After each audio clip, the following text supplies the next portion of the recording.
Edmonton Sports Talk. My God, I loved it. My name's Jay Milne. #Blue. Our sports update deliverer, the Coon. I'm Zachary Kubish, and you're up today. You know what, Reid? You might be honest. All right, here's what's going on in the nest.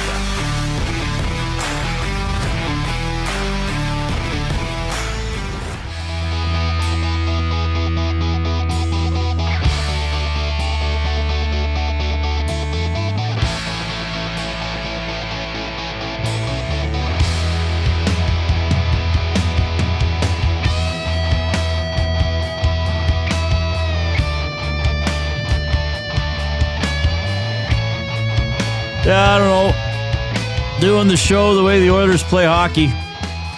Gonna sleepwalk through the first 2/3, and then come to life for the last hour. Guess that's my plan today. The Oilers inspiring me. So, yeah, first hour, do stuff. Not a lot. Second hour, do a little bit again. Not a lot. Just enough to get by. Then the third hour, we're gonna go. My God. I see what you did there. Yeah, well, I'm inspired. I'm inspired by the Edmonton Oilers. Very inspirational. They're not a good hockey team, everybody. Convince me of otherwise. Could you say they're not a good hockey team right now? No, I think this is them. I really think this is them. They'll be a little bit better. They'll be a little bit better as the season goes on. Zach Hyman will help. I think this is them. Quite frankly, what did I say on Twitter last night? Well, I made a typo. I put they instead of there or something like that. But I think people understood what I was saying.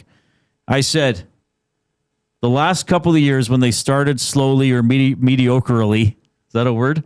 It is now. I find myself bound in mediocrity. The last couple of years, I felt as if there was a better hockey team waiting to get out. I do not feel that this year. Sorry, everybody. That's just thoughts. That's your opinion. Yeah, we'll go into this a little bit more. We're going to have the oil understood for GCL Diesel. I looked up some stats to sort of confirm or perhaps refute what I was thinking, and perhaps not everything is as dire. Well, I don't think it's dire. I don't think they're a terrible hockey team. I don't think they're going to finish 29th. I just don't think they're a top-tier team. But yeah, we'll see. We'll see. Thanks a lot for joining us this afternoon. I am the very energetic Reid Wilkins. You will get my normal level of energy. I'm not going to pretend I'm the Edmonton Oilers. Jay Milne is here as well. Zach Kubish is at the technical desk. So we have we have some really cool stuff coming up. Well, we think we always do. But here's the cool stuff today. First of all, in terms of guests, Jay Onrait's on the show. Hey, always entertaining. Always good. He's going to join us at around 5:30. He's doing all these World Series highlights every night. It's incredible. We're gonna go to Los Angeles, and we're gonna have Ben Maller on the show. He is a Fox Sports radio host. Used to host Dodgers pre and post game. So we'll get his view of the World Series from Los Angeles. And how about this? We're gonna have Austin Jenkins on the show. Who's that? Now, that's right. You made me think to yourself, wait a minute, Austin Jenkins. Who is that? Does he play for the Cowboys? Is that an Elk? What's going on? Is he on the Oil Kings? Austin Jenkins caught Addison Barger's home run ball. Grand Salami ball. The Grand Salami ball on Friday night. Seems like 2 weeks ago. He caught the ball. Wow. And Ben Thompson knows him or is an internet acquaintance or played NHL online with him, something like that. Ben Thompson's like, I can get this guy on your show. I was like, yeah, ask him. So this is pretty cool. He caught the home run ball. That's amazing. This conversation about this started about an hour ago. And bing, bang, boom, we've got him on the show coming up at 4:40. Yeah, it's amazing. It is amazing. So that's pretty cool. So that's quickly what we're going to have. We'll talk some Oilers. We want to go through the Elks. Well, what were they? Postseason availabilities. So what do they call it? The good old garbage bag day? Did you guys do garbage bag day when you were a Golden Bear? Of course. Yeah? Yeah. Did you actually put your stuff in a garbage bag? Sometimes you take it home in your team bag, your team, travel bag if you were coming back the next year. But if you were graduating, it would be... You're done. Take it and get out of here. This is what? You took your deodorant and your jock strap? Yeah. Your playbook? Or did you have to turn in your playbook? No, So you don't I don't believe that. I don't believe so. We would take it all. Can you bring in your a playbook from the U of A? Ooh, if I had one. I want to look at your zone defense. Yeah, I don't know. I don't know if I still have that or if I ever referred to it. That's the problem. You never looked at your playbook? Well, it's You defense. just knew the plays after You're a the while. safety. If it's not a safety blitz, you're pretty much doing the same job every play. It's not that difficult. So what word would you listen for in the play call to know it was a safety blitz? Zero. Cover just a zero. Cover zero. That meant you're going. Well, it would be a cover zero. There was a couple different safety special, safety inside, safety outside. But it would all start once cover zero's heard in the huddle, your ears You're going. perk up. Right. Because you now have to change your job from just being the safety in the back and trying to take people's heads off. And now you actually have to be engaged in the play up near the line. Right. Well, you were very good at taking people's heads off, as we know from the video you showed several months ago. Did you end that man's career? I believe I did. This from Simon Fraser? Yes. Yeah. Never played football again. Not that I'm aware of. Like you didn't end his whole schooling career. I hope not. He was kicked out of school for getting hit so hard. Yeah, I don't think that's how it worked. Jablonski, could you please come to the dean's office? You're out of school, Jablonski. You let that Milne boy crush you. My head hurts. All right. What were we talking about? Oh, yeah, we were going to talk about the Elks season end availabilities. So Trey Ford answered some questions. Cody Fajardo answered some questions.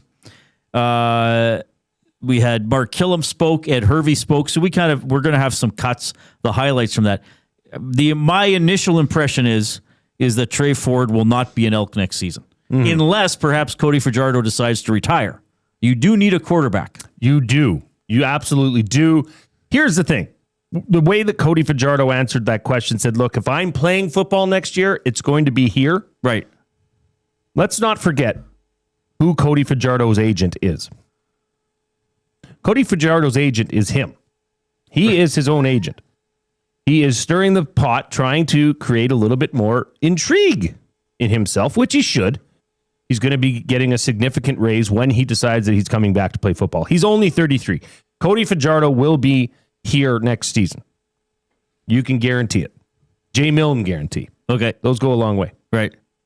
Yeah, and we'll discuss this. And I know initially already a lot of people are already saying, but guys, Fajardo's not good enough. He's not good. They can't win the Grey Cup with Fajardo.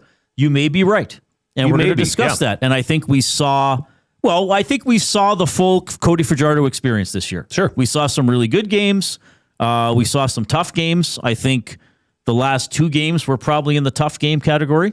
And we saw some games where he was, kind of did his job and at least gave his team a chance. But I will also say to you, you have to have quarterbacks on the roster. If you get rid of Trey Ford and Cody Fajardo doesn't come back, then you're really scrambling. Well, then and other teams know that when you're trying to sign or trade for somebody. Exactly. You're going to be scratching the bottom of the barrel at that point. But I think what happens is this. I think Cody Fajardo comes back. I think Cody Fajardo is a starter, at least for next year. But now's the time you go and try and find the next best thing. Well, I think you need that best thing to push next year already. Yeah, you do. You could trade for that. You could, free agency's going to be happening in the new year. So a lot of different ways to get a second quarterback in here. Cody Fajardo can be the leader of this team. He can. With a year under the belt of Jordan McSimic as Cody Fajardo as the starter, as Justin Rankin as a dominant, dynamic, playmaking running back, probably one of the most dynamic players in the CFL. Now that all of that is known and public knowledge, now you can go to work on a playbook that will suit both of their best needs. Well, I hope so. But anyway, we'll get to some of those clips as well. Like I said, talk more about the Oilers, talk more about the Blue Jays, talk about some other things that happen in our lives over the weekend. And, of course, we're always happy to hear from you. Here's how you can get in touch. First of all, if you would like to text us, it is 780-218-9999. The afternoon inbox presented by River Cree Resort and Casino, home of Tap 25 Restaurant. $18.99 prime rib special, available 7 days a week except show nights from 11:30 in the morning to 11 at night. That is available for dine-in and takeout. Always love hearing from you over the text line. You can email Reid at EdmontonSportsTalk.com or Jay at EdmontonSportsTalk.com. And if you are on YouTube, you can chat with us and more importantly with each other. A lot of you are already doing that on the chat function down the side of the screen. Of course, we call it the Nasty Chat. And if you are taking us in on YouTube, if you haven't already, subscribe to the Edmonton Sports Talk station. We're well over 13,000 subscribers, so we want to keep growing there. And also for each individual show, including this one, click that little thumbs up button. Click, click, click. Must you click? Please, please click. Must you click? You must click. Thumb, thumb, thumb. All right. If that doesn't inspire people to click the thumbs up, I don't know what will. So, few things here. We have a great off-topic topic that we're going to get to in a couple of minutes, inspired by one of our guests. But of course, Jason Milne, it is a very special time of day. Can I just interject here? Please do. Chet Palmer's brother-in-law is in the chat. Oh, he's already in the chat. Sorry, at the River Cree Resort and Casino inbox. He says, please tell Chet I need him to come apply the ointment before his sports report. Sorry I didn't get to this sooner because I know you're about to do it, but it sounds like your brother-in-law is in need. I am about to do the headlines, the afternoon headlines for 100.3 The Bear, Edmonton's best rock. Stream them on iHeart today. This is Chet Palmer with your sports report. Mad Max on the bump tonight in the City of Angels. Let's hope he can be a road warrior and the Jays' bats can be louder than a Thunderdome. Hey, Braveheart, what you wearing under that kilt? The Oilers went to overtime after having sleepy time in Vancouver. What's it going to take to get the locals going? The boys have less energy than my brother-in-law after visiting the all-you-can-eat buffet at the casino. Commanders and Chiefs tonight. Hey, who's in charge? The commander or the chief? I'm Chet Palmer. Brilliant. So he did the Mad Max trilogy and then worked in a Braveheart reference for Mel Gibson. Really jumping around there. Really jump. Yeah, sometimes he's a little unfocused. I do like that. Who's the commander? Who's the chief? Yeah, how do you know? I'll give you a hint. It's going to be the Chiefs tonight. Yeah, you know how much I love those Commanders, but I think they're due for a thumping tonight. You're not optimistic about your team tonight? What are you going to watch tonight? Well, I'm going to watch my daughter's basketball practice. Oh, my goodness. Are you missing the World Series and the Commanders on Monday Night Football? Well, we have our own doubleheader in the Milne household Monday nights. It's my middle daughter's practice from 6 to 8, and then the older one goes from 7:30 till 9:30. Wow. So Mom takes her to the other one, and I stay with her till 8. So I'll catch whatever I can, but I'll be keeping tabs. I got one of these, like a cellular device that you can now watch live games right in the palm of your hand. So you know what else is on there? The Play Alberta app. It's pretty good. And we're going to have your play of the day, which is focused on Game 3 of the World Series coming up. Yeah, so Friday night at the Elks game, I was following a lot of it on my phone, not as much as my mother was. I was like, Mom, do you just want to go home and watch the game? No. But it was cool watching it because I had the little screen up and 5-2, and then it just switched to a 9. And it's like, oh, he hit a grand slam. And then the guy behind me was like, hey, I got it. Like he knew, but it hadn't. He was watching it on his phone and it hadn't come up yet. Yeah. I see. But that's the cool thing. Like I said, we're going to have Austin Jenkins on the show who caught the Addison Barger grand slam ball. Unreal. So that's gonna be pretty awesome to talk to him. Like what a moment. I mean, just catching a baseball, a home run. I mean, this wasn't a foul ball. Yeah. This was a home run. And to catch it and a shot of that magnitude is pretty cool. A World Series grand slam for your team to like really put the game away. Huge. Yeah, incredible stuff. And that is the inspiration for our off-topic topic presented by William Huff. Since 1952, William Huff has provided industry-leading advertising solutions for thousands of valued clients. Their unparalleled customer service combined with decades of industry expertise and a desire to make every job the very best it can be is what they call the William Huff Advantage. Visit their website at williamhuff.com or give them a shout at 780-454-4536. We would like you to tell us something cool that you either caught or won at a game as a spectator. So something cool, interesting, significant that you either caught like a home run ball or won, because we were talking about this and I said, well, what if someone won the 50-50?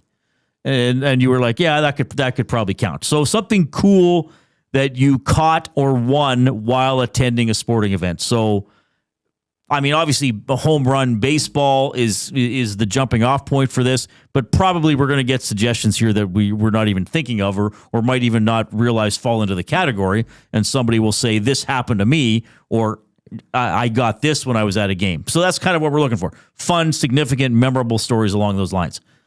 I can tell you, I have never caught a home run ball because I've only attended...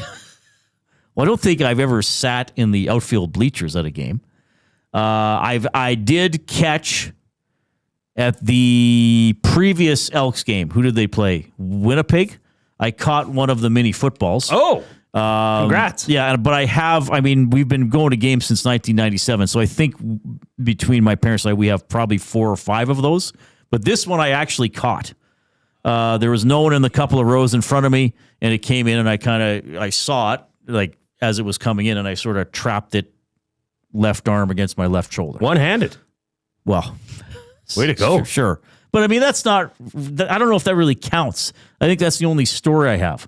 I mean, I've never won a 50-50. Never, I don't know. I don't think I've ever even got a puck at a game or anything like that.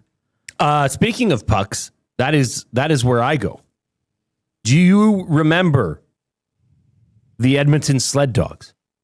Yeah, was that the roller hockey? Was it RHI, Roller Hockey International? Roller Hockey International. Okay. I went to an Edmonton Sled Dogs with my cousin, and there was nobody there. Like, there might have been 500 people there. Right. This is at the old Rexall, which I think was the Sky Reach Center at that point. And here comes a puck off the stick and there was no mesh, there was no netting at that point, and it right by me, hits this bleacher behind me, and it's sitting there. So I have an Edmonton Sled Dog. It was like a weird puck, right? Had like bearings in it, and it rolled. Yeah. Oh, really? Okay. Like, it was quite a puck. It's probably pretty expensive. They didn't ask me to return it. So where is it? I don't know. You got to bring it in. I doubt I have it. Maybe it went the way of the Sled Dog. I just brought up the Wikipedia page for Roller Hockey International. It existed between 1993 and 1999. Do you remember some of the names of the other teams? Here's a random quiz for Jay. I wouldn't have remembered it. Now that I'm seeing a couple of them, I remember them. Do you know what the team in Vancouver was called? No. The Vancouver Voodoo. Ooh, good name. Yes. The Toronto Planets were in the league for a year. The Florida Hammerheads. The Connecticut Coasters. Now, did that mean like coasting, or was their logo something you put on your table to keep it from getting marked? Coasters, like roller coasters. I guess like rolling. The Minnesota Arctic Blast. What's the name of a team? The New Jersey Rock and Rollers. The San Jose Rhinos. I don't mind that one. Yeah, that's a good one. Another team in Minnesota. The Minnesota Blue Ox. Was that? Oh, that's after Babe. Babe, the Blue Ox. Was that Paul Bunyan's Paul ox? Bunyan's ox, yeah. Yes. The Long Island Jaws, Jawz. Of course it was. Yeah, we put a Z on it. That changes everything. That's hip now. That makes it hip. They were ahead of their time. All right, so that's our off-topic topic. Something you caught or won at a sporting event. For example, Vincenzo says, I caught a football in Calgary after a field goal. I had to give it back, LOL. How'd you catch a football after a field goal? He must have been in the end zone. Must have been in that special fancy seating. He must have. Kaiser says, I caught a puck from Ryan Smith after warm-ups at Rexall when he came back for his first game against the Oilers when he was on the Avalanche. I was the biggest Smith fan, so it meant so much, and amended my broken heart just a little bit after he got traded. Oh, that's not bad. Well, because sometimes the players will toss stuff over the glass during warm-up, right? And don't some players, like a kid will have a sign like, hey, I'll do rock, paper, scissors for your stick or whatever? That's the new it thing. Yeah. That's the new it thing. Hey, chum, you looking for a stick? You better beat me at rock, paper, scissors. But the player usually does it until the kid wins. Right. If I were the player, and if we did it and I won, I'd be like, well, sorry, you lost, kid. That's life. Just take the puck. You don't get a reward. Throw it to the other side of the ice. Yeah, I would just keep it. Yeah, just whip it down the ice at the other net. You're savage. What are you teaching the child if he gets the reward even after failure? Nothing. Right. You're setting them up for failure. Right. You're setting up that child for failure. Yeah. We shouldn't, enjoy that or want it. You beat him fair, square, or no puck for you. Like if somebody came in here and said, "Hey Reid, I'd like a gift card," and I'd be like, "Well, what did you win?" And they were like, "Well, nothing. I just want a gift card." And I said, "Okay, play me rock paper scissors, and if you're right, I'll give you the gift card. Or if you win, you get the gift card." And then I won. I'm not giving the gift card. No, sorry, you lost. Winners. Yeah, winners get the gift card. NHL players are so soft. Well, some on the Oilers might be. Just say it. Might be truthful. 780-218-9999 is how you text the River Cree Resort and Casino inbox. Okay, here's what's coming up. We'll do the Oil Understood. We have Ben Maller from the Ben Maller Show on Fox Sports Radio out of Los Angeles coming up about 4 o'clock. Jay Onrait at 5:30. Austin Jenkins between 4:30 and 5. He caught the Barger Grand Slam. You know who's doing the sports update? He's at the technical desk. That guy. You know what? I think I hear him coming now. It's Zachary Kubish.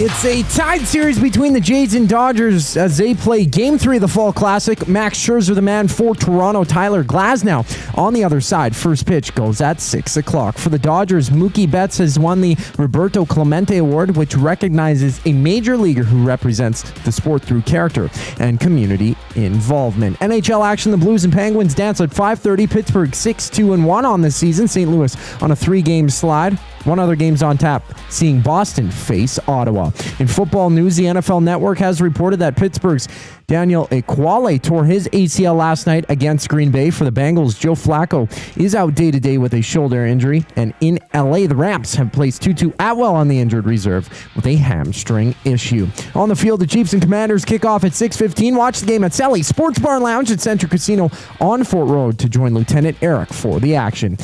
And on the court, Toronto visits San Antonio to take on Victor Wembanyama and the Spurs. There's 10 other games on today's slate. The Nets and Rockets tipping off while Orlando visits Philadelphia. This sports update is brought to you by Paramount Flooring. Looking for quality flooring? Visit Paramount Flooring's spacious, family-friendly showroom, open 7 days a week. Save now on pet-friendly Shaw carpet with spill-proof technology. Call now at 780-483-1991 and mention EST for a 10% discount. The Reid Wilkins Show returns following the break. I'm Zachary Kubish, keeping you up to date. Two guys and a goalie. It's okay for people to refer to the Blue Jays as Canada's team. I think it is. My reasoning behind it is because a lot of people don't really pay attention. They won't even watch Jays in 30. But, like, my wife is caught up in it right now. My wife as well. So we're planning on watching the Jays game. This is great. I love it. Two guys and a goalie, presented by GS Construction. Tuesday and Thursday afternoons at noon, only on Edmonton Sports Talk. Your clear choice for Edmonton sports. We have what you're looking for. GD Liquidators is Edmonton's one-stop shop for new and used warehouse, office, and industrial items since 1987.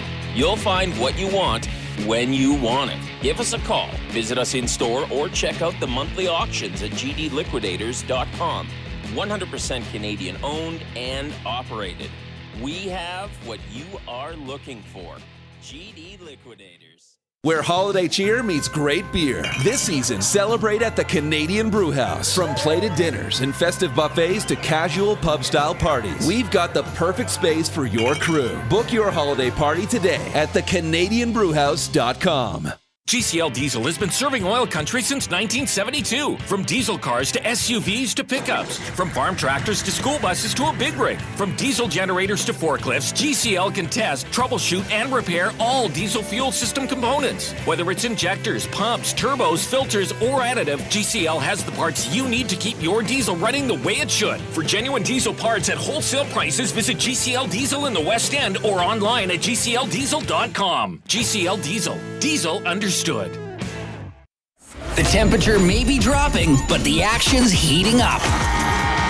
Play Alberta is offering odds boosts on every Oilers game all season long. This is your chance to score big. And for a limited time only, our listeners get an exclusive $50 free bet when they deposit $50 using EST50. That's code EST50 for an exclusive $50 free bet. Alberta wins with Play Alberta. Must be 18 plus to play. If you gamble, please use your game sense. Honey, where are we going to put all of our summer stuff? In the kids' room. What? Mom? A little help? Need extra space at home? Get it back with Sentinel Storage. Try 4 weeks free. Details at sentinelstorage.ca.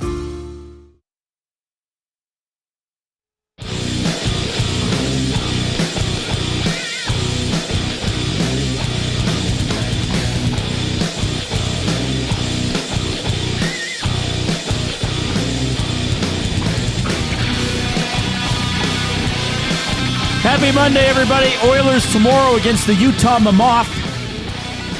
7:30 game. 7:30 game. So we'll have the GCL Diesel Oil Stream pregame show with Tom Gazzola at 6:30 tomorrow night. And then Tom on after the game with the Oil Stream postgame show to break down what I'm sure is going to be another stirring performance by your Edmonton Oilers.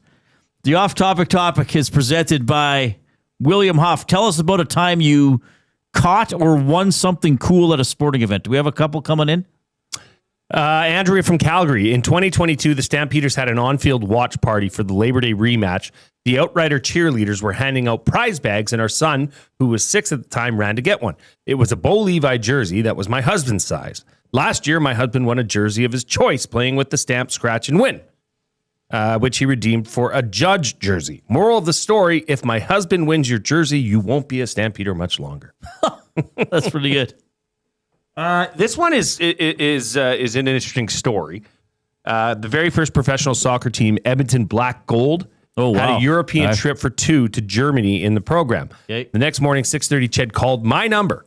My parents took the trip because I was only 16 at the time. They did give me $500 for the 2 weeks when they were gone. Never give a 16-year-old $500 while they are alone. What a party I had. My buddies and I still talk about it to this day. Oh, nice. The Edmonton Black Gold soccer team. They were around, it just says 70s and 80s. So I think they predated the Drillers. But I don't know if they were played the same level. Good stuff. All right. Keep those coming in. Tell us about a time you caught something like a home run ball, something like that, or won something of significance at a sporting event. All right, Jay, would you like to do the Oil Understood? I'd love to. Reid. That's great. Been waiting for this all day. Yes, it's great.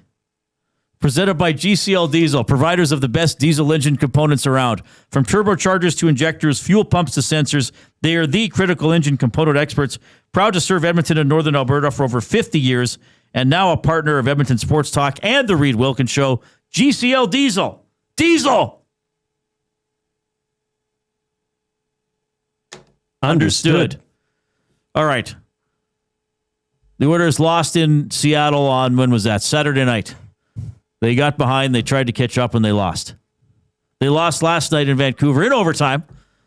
They fell behind. They did catch up to tie it, and then they lost in overtime, so they got a point. We are 10% of the way through the season, which, granted, is still a small chunk of the season, but it is a chunk that I think is worth discussing. They are 4-4-2. I'm going to throw this out here as a starting point, and it's going to annoy people. So who are the Oilers' 4 wins against? Do you remember them, Jay? If you don't, I'm just not quizzing you, just seeing, they beat Vancouver 3-1, right? They beat the Rangers 2-0. Who should have won that game? Probably New York. They beat Ottawa 3-2 in overtime, and they beat Montreal 6-5. Who should have won that game? Probably the Montreal Canadiens. Okay, so I'm just going to say, now look, part of being a good team sometimes is winning games in which you're not the better team or you don't have a great night. So I get that. I mean, that's what I always say. Winning is a skill. Being focused is a skill. Staying in it is a skill. Keeping the game within reach is a skill. All important. But really, if you look at the quote-unquote fairness of how the results should have gone for the Edmonton Oilers, they should have 2 wins, not 4. 4 out of 10 is not that great, kind of mediocre. 2 out of 10 is really bad. 2 out of 10 is really bad. The Oilers should have lost to the New York Rangers. They should have lost to the Montreal Canadiens. Now, You might say, well, Reid, a power play is part of the game. You're right. Power play is part of the game. The Oilers got a couple of power plays and tied the game. But I'm just saying they were outplayed. They were down 5-3 with half the third period gone. Usually you're going to lose that game. Against the New York Rangers, you're going to give up all those grade A chances, rely solely on your goaltender to try to get you something out of that game. Usually you're going to lose that game. And then, I mean, really, three games in a row, they've fallen behind by a couple of goals. But they were down 5-3 to the Canadiens in the third period. They were down 3-1 against Seattle. They were down 3-1 against Vancouver. So you're rolling the dice here, trying to come from behind all the time. So they're not starting games well. And quite frankly, in some of the games, they didn't finish them well either.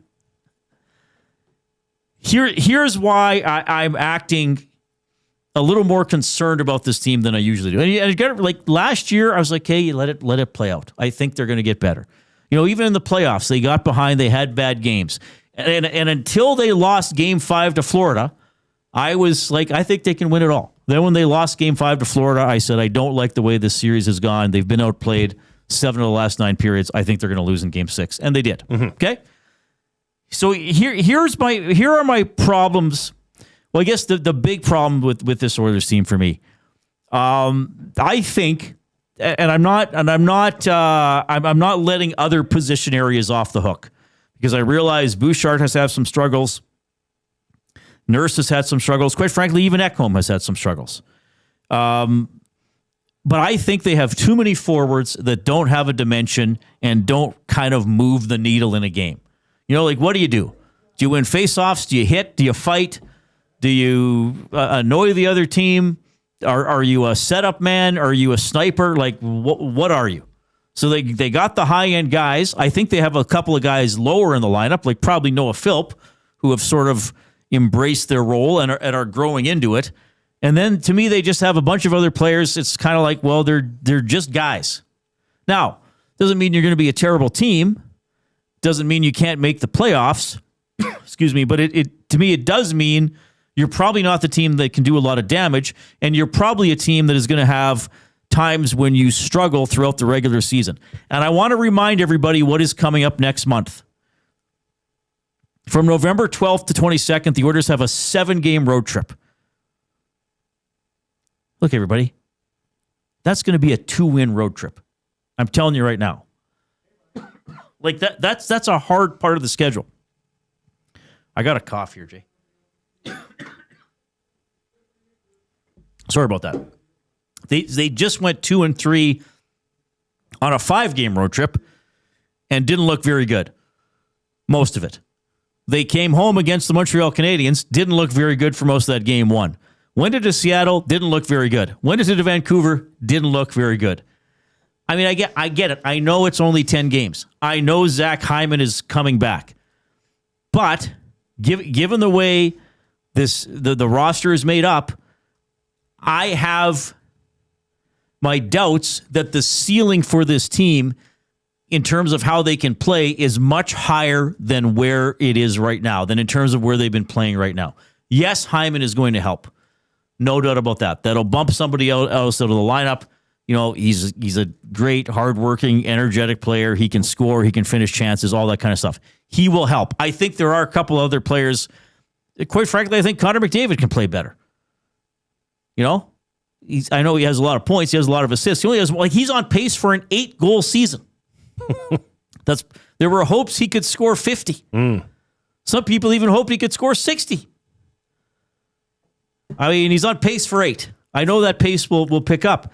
So I'm just looking at the roster. I'm saying, okay, where does it come from? Where does this incredible surge that they could, have an incredible winning streak like they did a couple of years ago, or even, a great stretch? Where is that going to come from this year? Like, I don't think that these players have it in them. I don't think all of them are playing badly. I think some of them are playing the way that they play. Roslovic, why was he not wanted by anybody? Yes, he finally scored last night. Okay? So, and this was a concern of mine going into the season. Offensively, that there was a goal deficit from last year. Okay? Who's going to pick up the offense? And I wasn't sure. And as we often discuss, Jay, we saw the best candidate to make up the goals that they were losing as Connor McDavid. Well, he's not making them up. Okay. To be fair, Mangiapane has 3 now. So, I mean, that's a decent pace for him. Howard has 1. We're going to see what he was going to do. Savoy has 0. Tomashik has 1. Like, you're hoping 1 or 2 of the new guys might score at a decent pace. They aren't. So the concern I had, you know what, Jay, quite frankly, I was wrong about my concern, because quite frankly, they're worse than I thought they were going to be. They are struggling more to push the pace and create offensive opportunities to a greater degree than I thought they were going to. And I don't know where it comes from.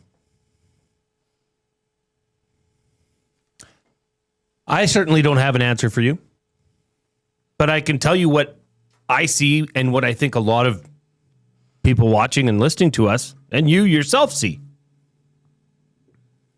I just find that this team has no excitement. They don't have any joy. Do they realize they're playing a sport as their profession? Sometimes I wonder if they actually have the ability to look back and say, oh man, well, at least you know what? I'm playing hockey for a living and I'm getting paid quite handsomely to do so. Like, look at Kiefer Sherwood last night.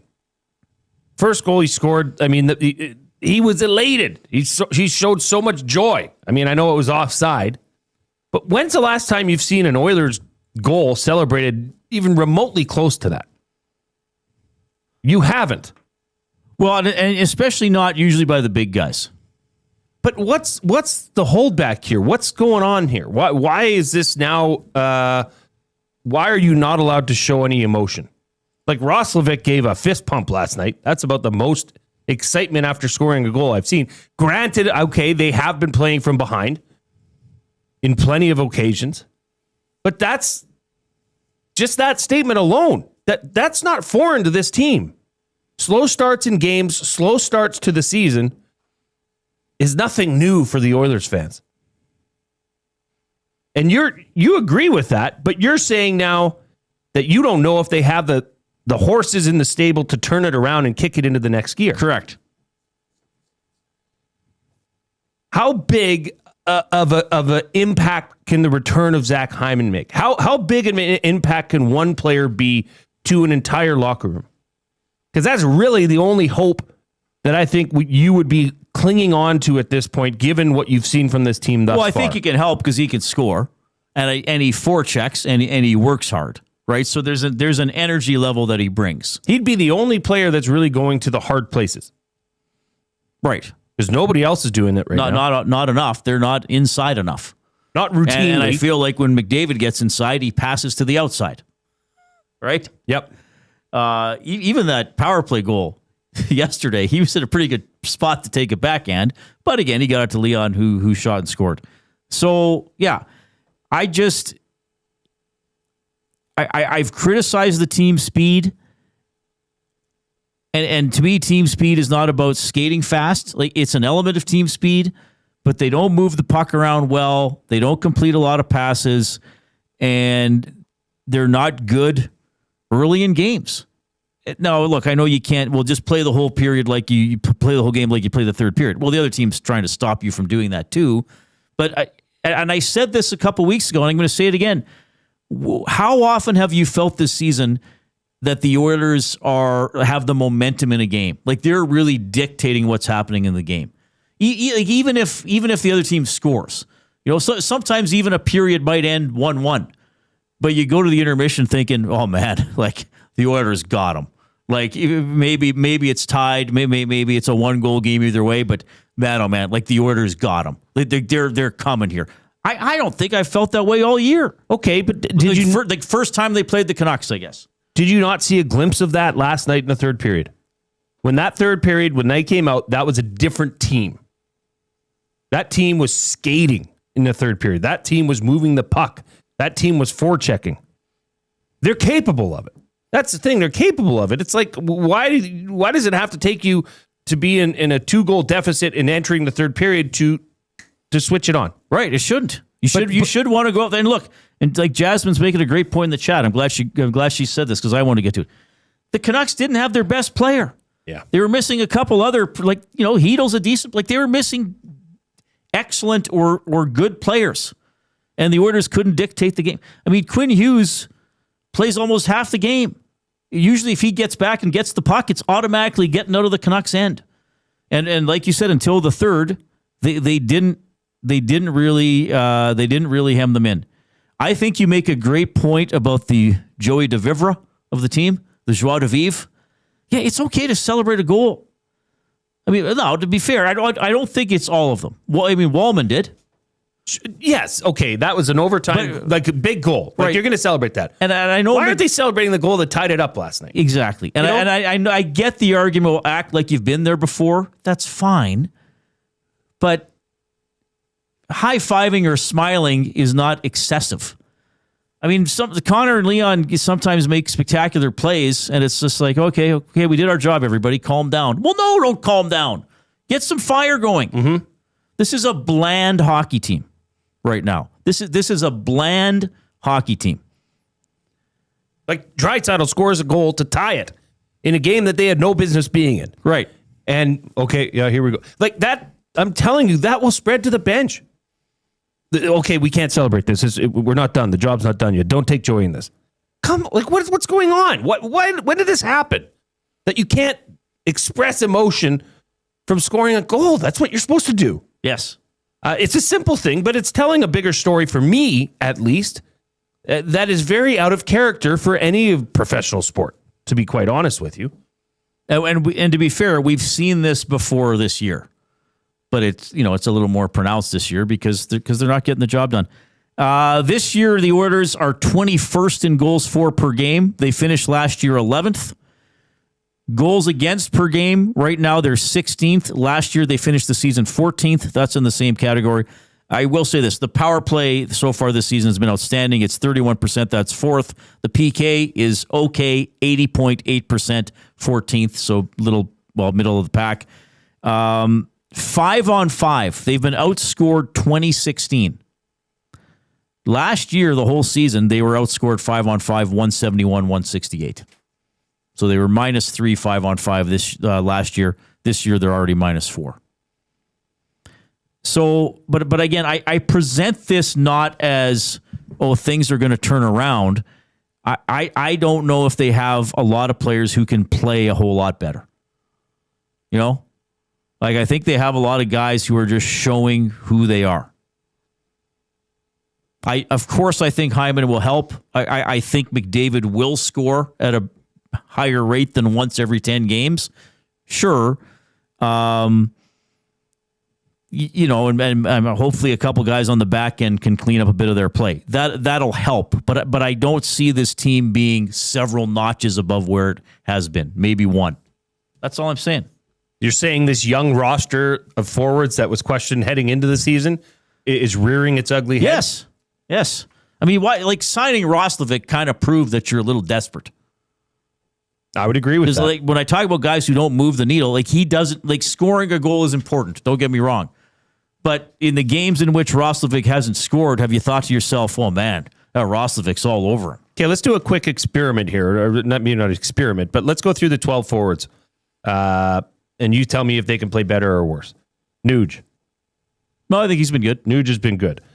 McDavid. Yes. Mangiapane. No, I think that's who he is. Roslovic. No, I think that's who he is. Draisaitl. Probably a little bit, yeah, though he's still been quite productive. Podkolzin. I think he's been who he is, yeah. Lazar. He's not going to play much. But yeah, I think he's probably played about to his potential. Henrique. I think he's probably played to his potential. Trent Frederick. Much of the same? Much of the same. I'm starting to wonder what his potential is. Let's hope he can play at least a little bit better. Ike Howard. I mean, younger player, so you hope there's growth, right? TBD. Yeah, we don't know what his potential is necessarily. Tomashik. I think, we're getting who he is, yeah. Savoy. And again, kind of the Howard situation. We hope so. But most of the players, I'm saying that's who they are. So if we're already seeing who they are, how can you expect this team to be that much better? So there's 3 people that are unknown. We don't know enough yet. 2 people that need to increase their performance levels. and 7 players who you think are at their ceiling. Kind of who they are, yeah. Not good. No, not great. Not great. And that's just the forwards. And I realize there are other position sets on the team, and how the forwards play is sometimes a result of defending or moving the puck up the ice. But that's kind of what I've been focusing on, and they're leaving a lot to be desired. All right. 780-218-9999 is how you text the afternoon inbox, presented by River Cree Resort and Casino. Of course, Jay and I are in the Canadian Brewhouse studio. Taco Tuesday just leveled up at the Canadian Brewhouse all day. $3.49 new tacos and quesadillas. After 4 p.m., sip on $5.99 margaritas, $2 off Corona tankards, and tequila shots starting at $5.99. Jay's play of the day coming up after the break.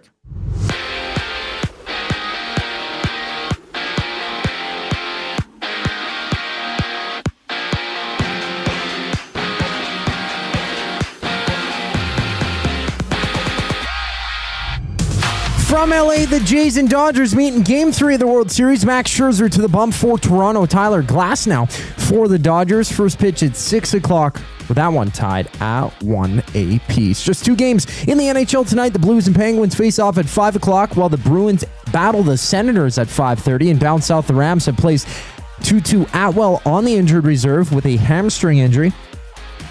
Rams also making a trade with the Titans, acquiring Roger McCleary for a conditional 5th round pick. LA getting a conditional 6th rounder in the move as well. In other news, Buffalo's Ed Oliver is out indefinitely after tearing his bicep.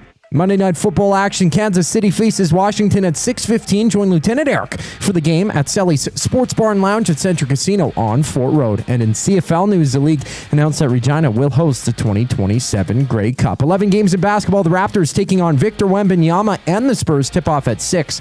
Elsewhere, Portland visits LA to play the Lakers. Minnesota hosts Denver before the Thunder challenge Cooper Flagg and the Mavericks. This sports update is brought to you by Windsor Plywood Leduc. Locally owned and operated, serving Leduc and surrounding areas since '93. They have doors, flooring, baseboards, and of course, they have plywood. Go see the knowledgeable staff today at Windsor Plywood Leduc. The show rolls on after the break. I'm Zachary Kubish, keeping you up to date. The oil stream. Those guys make $20 million, and I would say those 2 guys are probably most largely to blame for this poor start this year. Bouchard was -10 going into the game last night. I know Bouch has been getting ripped, and rightfully so, but man, there is nothing right now that I'm seeing in Darnell Nurse's game that Troy Stetcher can't do. The oil stream, presented by Boston Pizza. Monday, Wednesday, and Friday afternoons at noon. Only on Edmonton Sports Talk. Your clear choice for Edmonton sports. Running your own small business takes courage, and as it grows, so does your team. That's why Alberta Blue Cross offers health, dental, life, disability, and wellness benefits designed for small businesses, because we know a healthy team means a thriving business. Join over 5,000 Alberta businesses who have chosen us to help their business grow and succeed. Alberta Blue Cross takes care of you and your employees, so you can take care of your business. Visit ab.bluecross.ca to find a plan that's right for you. Looking for quality building materials and friendly advice? Visit us at Windsor Plywood Leduc, family owned and locally run since 1993. From interior materials for doors, flooring, baseboards, and all the finishing touches to all you need for your outdoor projects like cedar lumber for decks and fences, plus all the plywood you'd need. Our full-time on-staff carpenter can help with anything odd-sized or custom, and from domestic hardwoods to exotic selections, we've got you covered. And if we don't have it, we'll track it down for you. Windsor Plywood Leduc. We're the experts you need to know. River Cree Resort and Casino proudly welcomes one of today's hottest country stars, Dallas Smith. CCMA award winner, countless chart-topping hits. Dallas Smith, November 1st in the venue.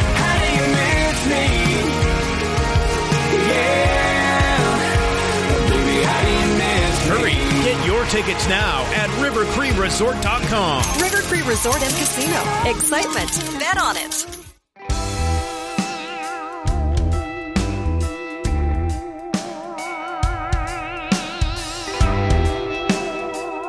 All right, thanks a lot for tuning in this afternoon.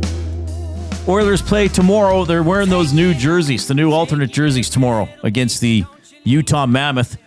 They've won 7 in a row? They're doing great. Yeah, Oilers, since the introduction of Tusky. They haven't lost a game since the mascot was unveiled. Well, that just shows you, tells Jay, you. just shows you how that energizes the players. Still to come today, Jay Onrait from TSN. Austin Jenkins is going to join us. He's the young Blue Jays fan who caught Barger's grand slam home run ball on Friday night. And in about 10 or 15 minutes, Ben Maller is going to join us out of Los Angeles, Fox Sports Radio. He's the host of the Ben Maller Show. So that's going to be fun to have a chat with him and get some perspective on the World Series. Oh, you know what it's time for right now? This is one of my favorite parts of the program. It's Jay, it's play, he's Jay, it's today. It's Jay's play of the day. It's Jay's play of the day. Jay's play of the day. Oh my goodness, it's Jay's play of the day presented by Play Alberta. Your home for online gaming excitement featuring casino games, live dealer action, lottery, instance, and sports betting. Now with the new Play Alberta app, you can take the fun with you anywhere. Download the app or sign up today at playalberta.ca. Here we go now. Come now. We're going to the baseball. The baseball. Yeah. Simple. Scherzer, 4 or more strikeouts. George Springer, 2 or more total bases. That has been boosted quite healthily. Yeah. To plus 240. You got a healthy boost. Playalberta.ca. Click on sports. Click on EST specials. I'm not going anywhere near tonight's game. The Commanders and the Chiefs. What's the line? Is it 11.5? It's bad, Reid. It's bad. Who's the Commanders' quarterback? Who's the Commanders' quarterback? Marcus Mariota. Oh, yeah, he's there. He's serviceable, but I think the Kansas City Chiefs, with the return of Rashee Rice, are on a bit of a tour here where they're looking to stomp people. The early bird bet does take advantage of that. Rashee Rice to score a touchdown, that's boosted to plus 126. You might want to check that one out as well. But Scherzer, Mad Max, 4 or more strikeouts. George Springer, 2 or more total bases. That has been boosted to plus 240. That is Jay's play of the day. And always remember to use your game sense. It's Jay, it's play, he's Jay, it's today. It's Jay's play of the day. It's Jay's play of the day. Jay's play of the day. All right, presented by Play Alberta. Remember, if you're taking us in on YouTube, give us a thumbs up. We want to get to 100 at least by the end of the show. We're halfway there. So don't be a pleasure delayer, though. Get in there and click. That'd be incredible. Let's do a limerick. Oh, yeah, you got one already? Yeah, we got one from Bronco do it. Nick. As EST attempts to increase the like clicks, they beg and plead, even broadcast some tricks. Let's give them a hand and endorse their brand and help me adopt Bo Nix. Well, Bo Nix looked pretty good yesterday. I saw that might be the least NFL that was the least NFL I've watched this season. Because I was just kind of had a busy day during the day, running some errands, out shopping and stuff like that. I will have a story from that during Fired Up. Can't wait. And then in the evening, I watched the Oilers. And the first half of the Sunday Nighter, I had dinner at Mom and Dad's, and we watched the latest episode of Only Murders in the Building. Oh, you guys are into that. Final episode coming up on Tuesday. Really? Yeah, we've watched it all together. It's generally pretty good. This is season 5. I would say the first 3 seasons were the best. Season 4 was a significant drop-off. Season 5 is decent. Probably not as good as the first 3, though. Okay. But it's still good. I mean, Steve Martin and Martin Short, they're funny. When you're hanging out with your chemistry. Parents. Yeah. That's what's most important. I will say, I knew virtually nothing about Selena Gomez before this series. I knew she was popular. She's quite fun to watch as well. Isn't she a singer? Yes. Well, and she acts as well. Yeah, but they're fun how they play off each other. Okay, and it's a fun show with some good murdery stuff along the way. Well, not that murder is good, but some good murder mystery stuff along the way. You know what else I finally started watching? Season 2 of Peacemaker. I love that show. You don't know what I'm talking about? I've no clue. No, okay, hang on. This is John Cena. Yeah. Can't stand John Cena. Yeah. I don't know why. Oh, he's good in it. Is he? Yeah. What's the premise? What do they do? So he's a superhero, but he's kind of a bit of a tool. In what way? He's just maybe isn't that smart and thinks quite highly of himself and doesn't always make the best decisions. Kind of odd for a superhero. No? Well, I think that's the point, Jay. Is it? Yes. Is that the premise of the show? So there was a first season 2 or 3 years ago, and now season 2 I think ended a few weeks ago, but I just started watching it. It's just very funny. James Gunn is the creative force behind it, who did Guardians of the Galaxy. Yeah, you're a big fan. Did the Superman movie this summer. Did the Suicide Squad movie from a couple of years ago or a few years ago. It's just well done. Like, it's science fiction-y, but funny, but still has like some good tender moments along the way. I'm enjoying Peacemaker season 2. You'll probably never watch it, which is okay. Oh, I guarantee you I'll never watch it. No, that's not a probably. That's fine. That is not a probably. Yeah, don't worry about it. The only things I'm interested in watching are sports or documentaries. Oh, I watched the first 30 minutes of the Expos documentary. What'd you think? I'll have to get back to it. It's good, but I got to see how it goes. Well, I mean, I know how it ends. I know they're not in Montreal anymore, everybody. We watched a documentary on Saturday night after the game. Plastic. What's that? I don't know if it's called plastic. It's about plastics. Oh, it's about plastic. The substance of plastic. Yeah, in the oceans and such. Well, that sounds sad. Oh, it's crazy. Yeah. The effect it has on marine wildlife. Oh, really? Mm-hmm. Okay. Yeah, I'll check that out tonight, Jay. My daughters picked it because I think there was a picture of a dolphin on it. So who had consumed a bunch of plastic. Yeah. And has now gone crazy with plastic on the brain. Plastic. I'm Plasto, the plastic brain dolphin. Now that would be a Plasto, superhero. there's our character. Plasto. Okay, the plastic brain dolphin. Let's work on building out this character. So he eats plastic and he goes crazy. There's got to be more to it. Like, he has to be able to shoot plastic as part of a superpower or something. Yeah, maybe. Maybe he wraps you in saran wrap.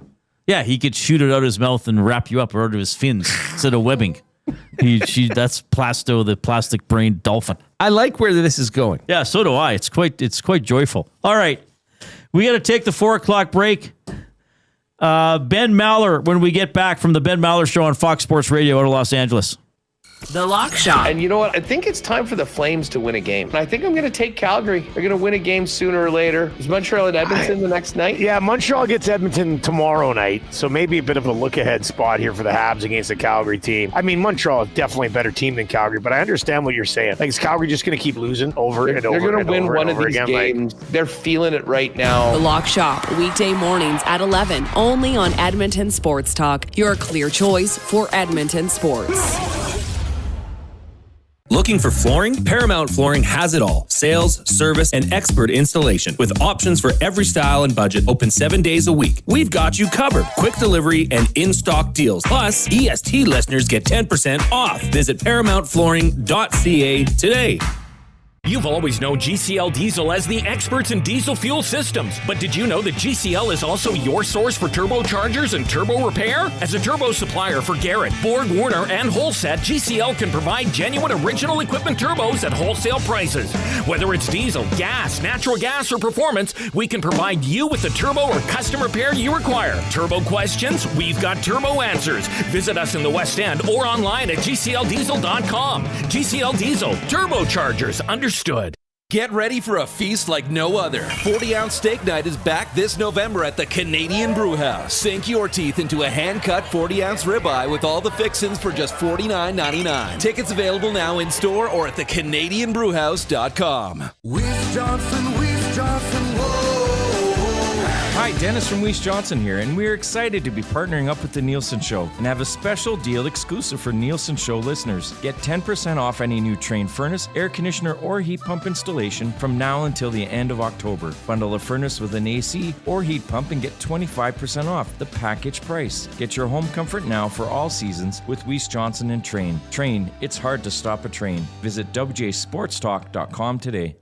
You've heard the name, but what does it mean? For over 66 years, William Huff Advertising has supplied signage from screen printing to digital to LED with design, production, and install in-house. It's a one-stop shop for all your signage needs. Edmonton owned and operated, William Huff has been trusted by the biggest companies and teams in the City of Champions and many others across the country to do the job. If you're looking for a way to get the word out about your company or event, they are the answer. Go to www.williamhuff.com. Their results speak for themselves.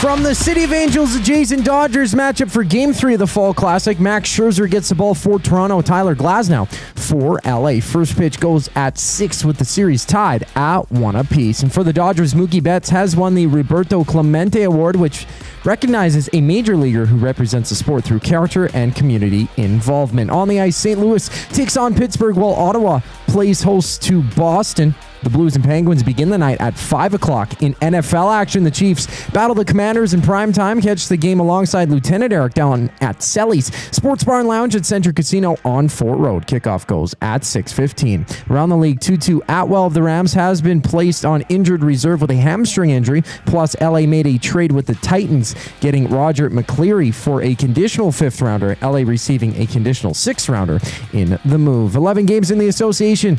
On a 2-game slide, it's the Raptors hitting the court against the Spurs. I'm Zachary Kubish. That was your sports update. Hour 2 of the Reid Wilkins Show starts right now.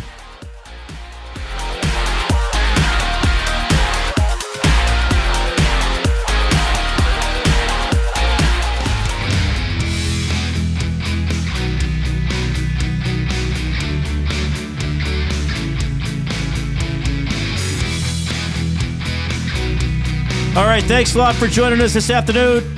Along with Jay Milne, I'm Reid Wilkins. Edmonton Sports Talk presented by Play Alberta. Oilers 3-game homestand starting tomorrow against the Utah Mammoth, who are absolutely flying lately. 7:30 game, so at 6:30 we will have the GCL Diesel Oil Stream pregame show hosted by Tom Gazzola. Rangers here on Thursday night, and Chicago at Edmonton on Saturday night, potentially up against Game 7 of the World Series. Wouldn't that be something? Be incredible. How do you feel tonight's game's going to go? Back in LA? I don't know. I mean, baseball's there's such a fine line. I got a lot of respect for Scherzer. I might have leaned towards starting Bieber tonight. Mm-hmm. But, I mean, Schneider's got a pretty good hand on the pulse of the team.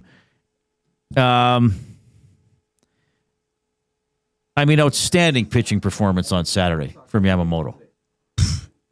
I don't think they're going to get that again. I'll call it Jays win tonight. Why not? Why not? I'm cautiously optimistic. Yeah. Yeah. Mex says, happy sports equinox, guys. What's the sports equinox? Do we have all 4 leagues playing tonight? NFL, MLB, NHL, NBA. Yes, they all are in action. They are all in action tonight. Yes. Well, you know what that means.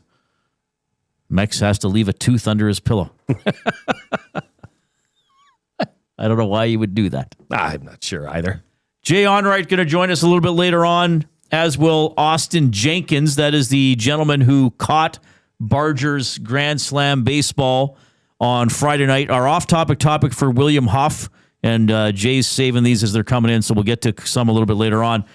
Something you caught or won at a sporting event. So we had some people talking about T-shirts. Somebody at McMahon Stadium got something. Mm-hmm. So we'll see where we go with that. I do have one that a 50-50 was Let's do it quick. Sure. Yeah, sure. Let's do it quick. I just got to find it, Reid. Cozy says, hey, I won a 50-50 at the Eskimos games years ago. We only went to watch Ricky Williams as he was coming from the NFL. Geez. I bought one ticket and bugged my buddy saying, it only takes one, kiss the ticket and put it in my pocket. After winning, when he went out and I spent $1,000 at the bar for my buddies that came out. Well, why not? Why not? You win the 50-50. You go do it. We're going to go to the Oil Country Towing video hotline. Oil Country Towing, Edmonton's most trusted 24/7 roadside rescue team. Fast, safe, and reliable for over 15 years. Whether it's a game day or a snowstorm, and it might snow a bit this afternoon, we work as hard as your favorite team to get you going. Call 780-986-6088 for all your towing needs. I think this gentleman's going to be fun. From the Ben Maller Show on Fox Sports Radio, it's Ben Maller. Ben, it's Reid and Jay. How are you doing? Hey, great guys. It's great to be on with you. And you said snow. It's going to be 90 degrees here on Wednesday. I don't know what Fahrenheit is, Ben. Like, you lose Canadians when you use Fahrenheit. I know. I apologize. It's a lot. It's going to be hot. It's going to be warm. That's all you need to know. Yeah. Warm, very hot. Yes. I think that's almost 30 Celsius, which is pretty warm for anywhere in Canada. 90 Fahrenheit is 32 degrees Celsius. So that's hot. Yeah, that hot. would be. That's uncomfortable. Like in the prime of summer, that would usually be the hottest it would get in Edmonton, like low 30s Celsius. So did I say your name correctly, by the way? Say it however you want. It's Mahler, or you can call it Mahler. I sound tougher if you say Mahler. I sound more intimidating if you say Mahler. But Ben the Crusher, yeah. Exactly, the Crusher Mahler, but my family goes by Mahler. But I'm fine with whatever, gentlemen. I'm excited. It's good to be on with you guys. I'm looking forward to tonight for the World Series here. Game 3 is going to be fun. I got to ask you, we tend to meander on this show, so I apologize if there's not as much baseball as you were hoping. Oh, I'm fine. So Jay told the 50-50 story. Like on the prairies, Alberta, Saskatchewan, Manitoba, like 50-50s are king. Like the Oilers do 50-50. They do them over several games. They're in the millions. The Elks, our CFL team, used to be called the Eskimos. Like when they had better attendance, they had 50-50s like in the several hundred thousands. My buddy Jay Onrait from TSN, he was with Fox TV a few years ago. Yeah. He won a 50-50 at a Blue Jays game about 15 years ago, like $9,000. I mean, you're not going to turn it down. So do they have 50-50 at Dodgers, Kings, Lakers, whatever? What's it like down there?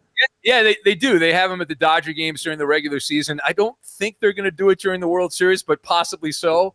I think they should do it during the World Series. People with more money go to these games at the World Series. And the NFL teams, I go to the Chargers and Rams games out here in the NFL, and the Chargers famously have a 50-50 raffle. They are pumping hundreds of people in the crowd trying to get that money for the 50-50 raffle. So yeah, they have them. I've entered a few. I've never won though. So I got to talk to Jay, I guess. Is there a magic formula to winning? I guess it's totally random, right? The smaller, go to a sporting event with fewer people, then your chances increase, right? True. Although the money's less, though. There's not as much money. But you win less, yes. But you could say that you won. All right. Let's get to baseball, and then we'll meander more at the end of the interview, probably. I'll start generally. Your impressions of the first two games. I mean, sort of lopsided in each their own way. What did you think? Yeah, so I think, Reid, it's going to be this way throughout. If the Dodgers get great starting pitching, they're going to win. No problem. Their bullpen is horrific. The Blue Jays can get to the Dodger bullpen, as we saw in Game 1 when it was kaboom and the Dodger bullpen exploded and all that. The Blue Jays have a huge advantage in that area. And, tonight, the next couple games, the Dodgers seemingly, if you look at the game on a tablet, have a tremendous advantage based on their starting pitching and the Blue Jays starting pitching. So if the Blue Jays are going to make this a long series, they're going to have to surprise me the next couple of games at Dodger Stadium. But I think the story tonight, guys, is going to be booing George Springer, who is public enemy number 1, going back to Dodger Stadium. I know the Blue Jay fans had a good time with Ohtani in Game 1, but tonight is George Springer's night. This has been 8 years in the making with what happened in Houston back in the day. So that to me is going to be the story tonight. The fans are going to be all over George. They've been on him every time he's come in over the years, but it's going to be really bad tonight. Ben Maller from the Ben Maller Show on Fox Sports Radio, joining us here on the Reid Wilkins Show. I wanted to ask you: is it taking away, or adding, or indifferent, given that the fact that the team across in the opposing dugout from the Dodgers is from Canada? No, I think it's unique. It's interesting because the Blue Jays haven't been this good in a long time. It's been a generation, as you know, right? I mean, you guys are talking about this stuff all the time, Jay and Reid, and they've been pretty mediocre. I mean, the last time they were good, I was like a kid starting in radio, and now I'm like a middle-aged guy. So it's been a long time since they had teams like this in Toronto. I think it's exciting. I think it's fun, and you've got the star power. We've seen the first couple games: Vladimir Guerrero, Shohei Ohtani. These are two of the biggest stars in baseball. And it's not like the Blue Jays are this Cinderella team. They spent a lot of money too. So it's like both these teams have spent a ton of money on their payroll. Obviously, the Dodgers are in a different stratosphere with how much money they're burning. They're charging, by the way, guys, tonight, if you can make it to LA, if you can get a transporter from Edmonton to LA, $80 for parking for a regular automobile tonight. And if you have an oversized car, it's $150. So there you go. Oh my goodness, that is great. excessive. Well, speaking of, if we were to go down there, we'd probably have to fly private and get out of here right after the show, and maybe we get there by the fourth inning. Maybe we'd see. But Dodgers manager Dave Roberts said some things, and I want to get your take because I think you talked about it on your recent show about travel delays when exiting Canada and getting back to LA. But what caught me by surprise? Well, a couple things is. A, isn't this all private anyways? Like, I don't understand the delays. And B, do they really have 4 jets that they have commandeered just for the Dodgers staff and families and players?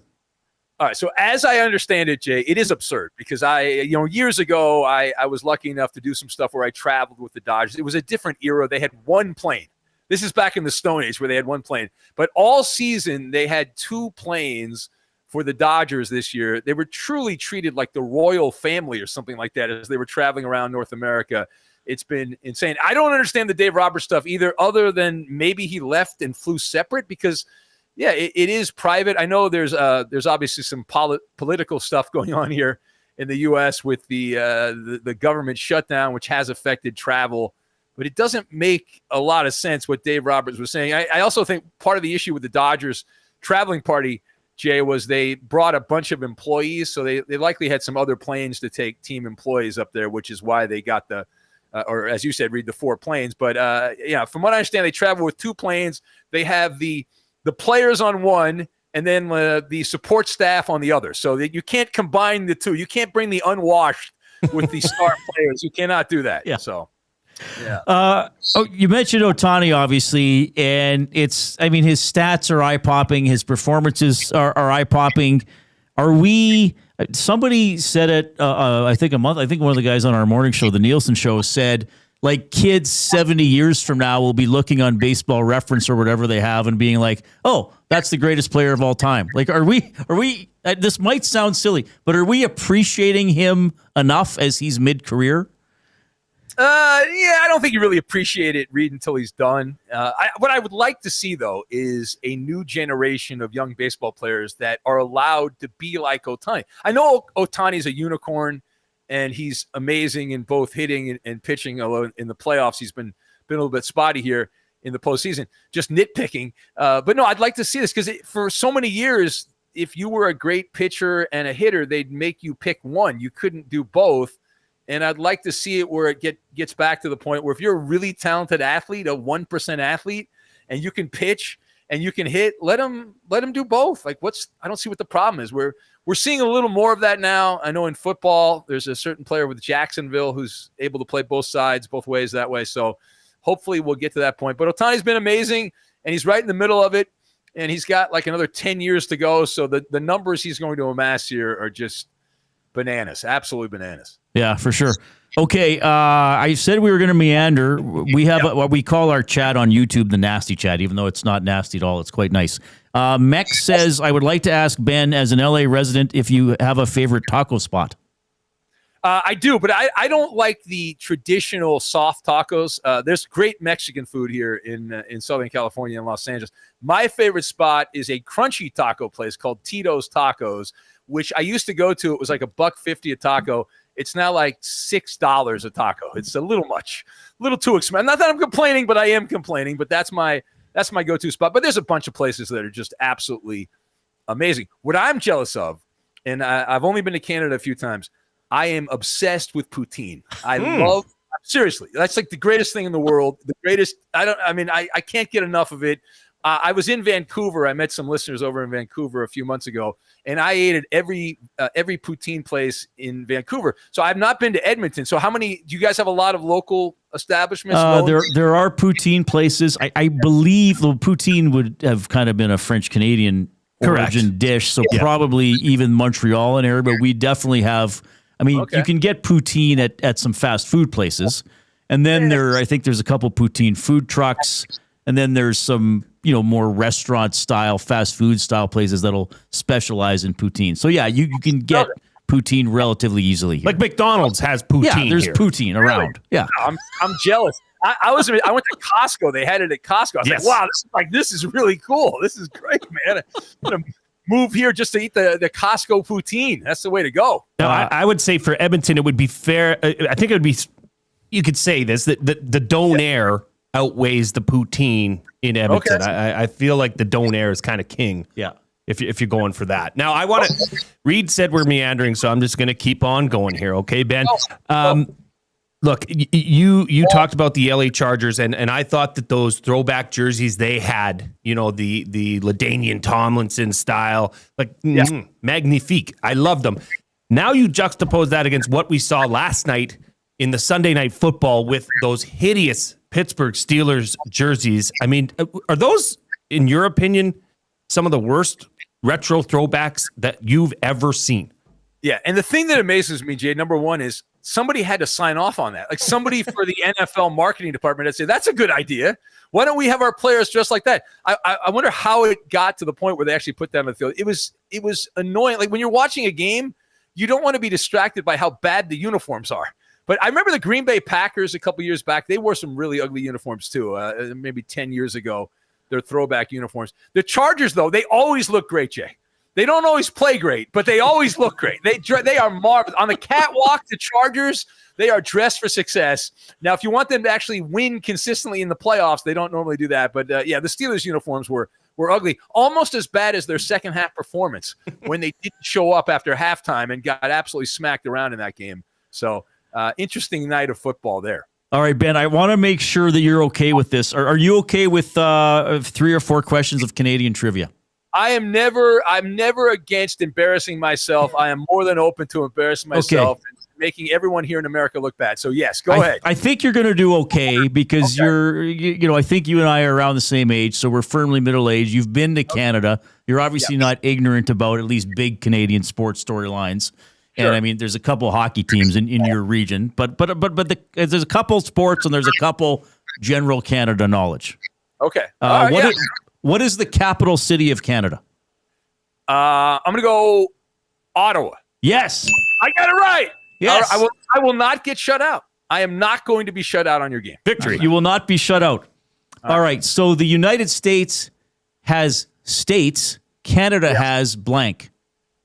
Okay. Provinces. Am I right? Yes. Yeah. Oh, I'm you're 2 for 2. He's going to be everybody's favorite American guest. He might already be. Yes. Oh, I didn't ask you about ketchup chips. That's the other food that Canada has. Yeah. Okay. I got you. All right. I got you. So do I win a gift card or something? I have 2 more questions for you. Okay. These are sports focused. Okay. And you knew about ketchup chips, so that's a bonus point. Who was the last Canadian team to win the Stanley Cup? Okay. I feel like these are right in my wheelhouse here because I actually was a young lad in radio and I was dabbling and I covered the team that they beat, they being the Montreal Canadiens. Remember Marty McSorley and his stick? You're middle-aged. Yes. Yeah, the absolutely. Great controversy of that Stanley Cup final. Eric Desjardins hat trick in game 2, including the overtime winner and the goal that tied it late in the third period off the penalty. Okay, now this one, if you get, you're a great guest already. Fantastic. By the way, what do you win? You win that I have your phone number and I'm going to bug you again. You can blame Eddie for that, our buddy who does the Kings podcast. That's right. Yeah. What is the name of the championship trophy in the Canadian Football League? Okay. Let's see here. I think I might have the actual technical name wrong, Reid, but I think it's the Grey Cup, isn't it? Is that the name of it? He got them all. I'm moving to Canada. I'm there. I'm right there. Yeah, we'll find a time slot for you here on EST. Oh yeah, we'll make it work. We'll hang out. We'll eat ketchup chips and poutine. We'll talk about hockey. It'll be great. It's a great life. What more do you need in life? That's a perfect life right there. Absolutely. I'll do the overnight show. I don't know who's on overnights for you guys. We don't have one. Well, what do you do? Let everybody know what you're doing right now, where they can find your show, all that fun stuff. Yeah, so I am on the radio on the. You guys are on iHeart as well. The iHeart app. Yep. I think you guys are on there. Yes, I'm on the iHeart app. The Ben Maller Show, which I think you guys are an hour ahead. Is that correct of West Coast time? I believe that's correct. Yep. So midnight Edmonton time until all the way in 4 in the morning. So I'm on all night, and I have a podcast. I have a YouTube show, Benny versus the Penny. As you guys know, you have to be on every platform. Otherwise, you're on no platform. So it's the key to modern mass media, as you guys, I'm sure, are well aware. Ben, this was absolutely awesome. Thanks for talking baseball with us and meandering. I hope we can do this again. This was a lot of fun and great analysis and perspective on the Dodgers, the Jays, and the World Series. Thank you so much for your time. Absolutely, Reid. I will be bragging on my show that I went 4-0 on Canadian trivia. So I want you want me to text you the questions so you can remember them? I'll remember them. I will remember them. Absolutely. Okay. That's awesome, buddy. We'll see you around. Thank you. Oh my, he was great. Fantastic. That's Ben Maller from the Ben Maller Show, Fox Sports Radio. So he's working, what did he say, 11 a.m. Pacific till 3 a.m. Pacific, so midnight to 4 a.m. Mountain Time. He was awesome. Library Pat does note extra points for Ben saying Stanley Cup final, not final. Oh, I didn't even catch that. That's a good point. That's a good point. Right, and he kind of got a bonus point because he knew generally what ketchup chips were. Oh yeah, that was an outstanding. He basically hit. He went 4 for 4, 4.5 out of 4.5. Yeah, really, so he basically given baseball. He went 4 for 4 with like 2 steals somehow. Yeah, maybe you could say he hit for the cycle. Yeah, he hit for the cycle, and off the single, he stole second. What a great description. What a guest. That was awesome. Yes. So he seems to think it's funny hearing some people who cover the Dodgers though. Talk about the Dodgers bullpen with concern, the way a lot of us who talk about the Blue Jays have talked about the Blue Jays bullpen with concern. Though I guess we saw why they're concerned about the bullpen given what the Jays did in Game 1. I think we're going to have Ben Maller on again because judging by the nasty chat and by the inbox, he was very well received, and I thought he was a fantastic guest. He was awesome. Yes. A lot of fun. I got to thank my buddy Eddie Garcia, who does an LA Kings focused podcast. I've been on with him. I texted it. I said, hey, you know anybody that can talk Dodgers? That's fun. He's like, oh, do I ever? Oh, do I? Nailed that one for sure. You can get in touch. The afternoon inbox, 780-218-9999, presented by River Cree Resort and Casino, home of Tap 25 Restaurant, where the entire menu is 50% off 7 days a week. That is from 2 to 5 p.m. In about 20 minutes, we will have Austin Jenkins on the show. He caught the Barger Grand Slam homer on Friday night. Buying or selling for Damon Bunting when we get back.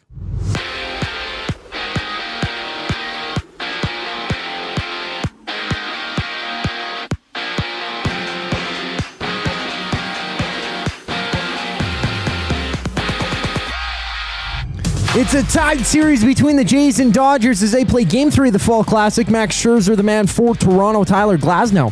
On the other side, first pitch goes at 6 o'clock. For the Dodgers, Mookie Betts has won the Roberto Clemente Award, which recognizes a major leaguer who represents the sport through character and community involvement. NHL action, the Blues and Penguins dance at 5:30. Penguins 6-2-1 on the season. St. Louis on a 3-game losing streak. One other game on tap sees Boston facing Ottawa. In football news, Carson Wentz of the Vikings is out for the remainder of the season. He requires surgery to his shoulder.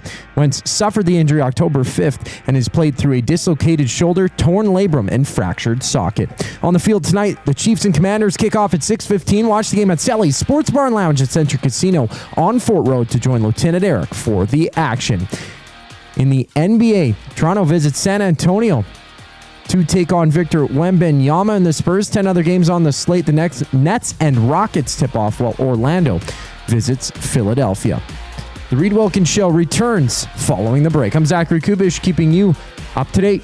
The Nielsen Show with Lieutenant Eric. A hockey insider today is Bruce Boudreau. I think the first 10 games are always experimental. The GM wants at least 1 or 2 young guys. Let's see what they've got in the first 10 games. After 10 games, you can tell if they're ready or if they're not ready. Or the other thing you can tell is if you've got a couple young guys like the Oilers do, they're not playing the minutes they need to get to develop, then you're going to send them down. The Nielsen Show with Lieutenant Eric. Weekday mornings 6 to 9. Only on Edmonton Sports Talk. Your clear choice for Edmonton sports. When you cater with Royal Pizza, you're getting the same great pizzas, pastas, and salads you love, just bigger and built for a crowd. Perfect for teams, offices, or parties, Royal Pizza's catering brings real value around $10 per person. Delicious, high quality, and easy. If you like their pastas, you'll love their catering pastas even more. Visit royalpizza.ca or contact your local store for exact pricing and details. So come on home, Royal Pizza, still making it great.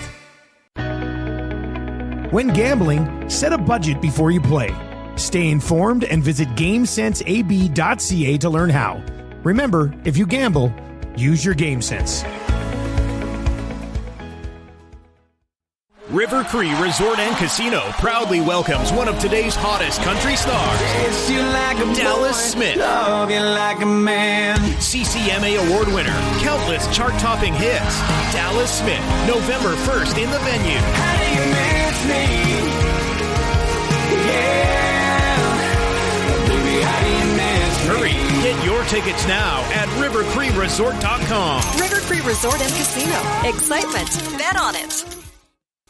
Since 1952, William Huff has been the heartbeat of Edmonton's advertising world. From humble beginnings to a citywide powerhouse, we've been the go-to for signage from print to design and installation. Partnering with Edmonton's top sports franchises and major events, we've helped shape the city's global reputation. Our secret? Unmatched customer service, decades of experience, and a passion for excellence we call the William Huff Advantage. Visit us online at williamhuff.com.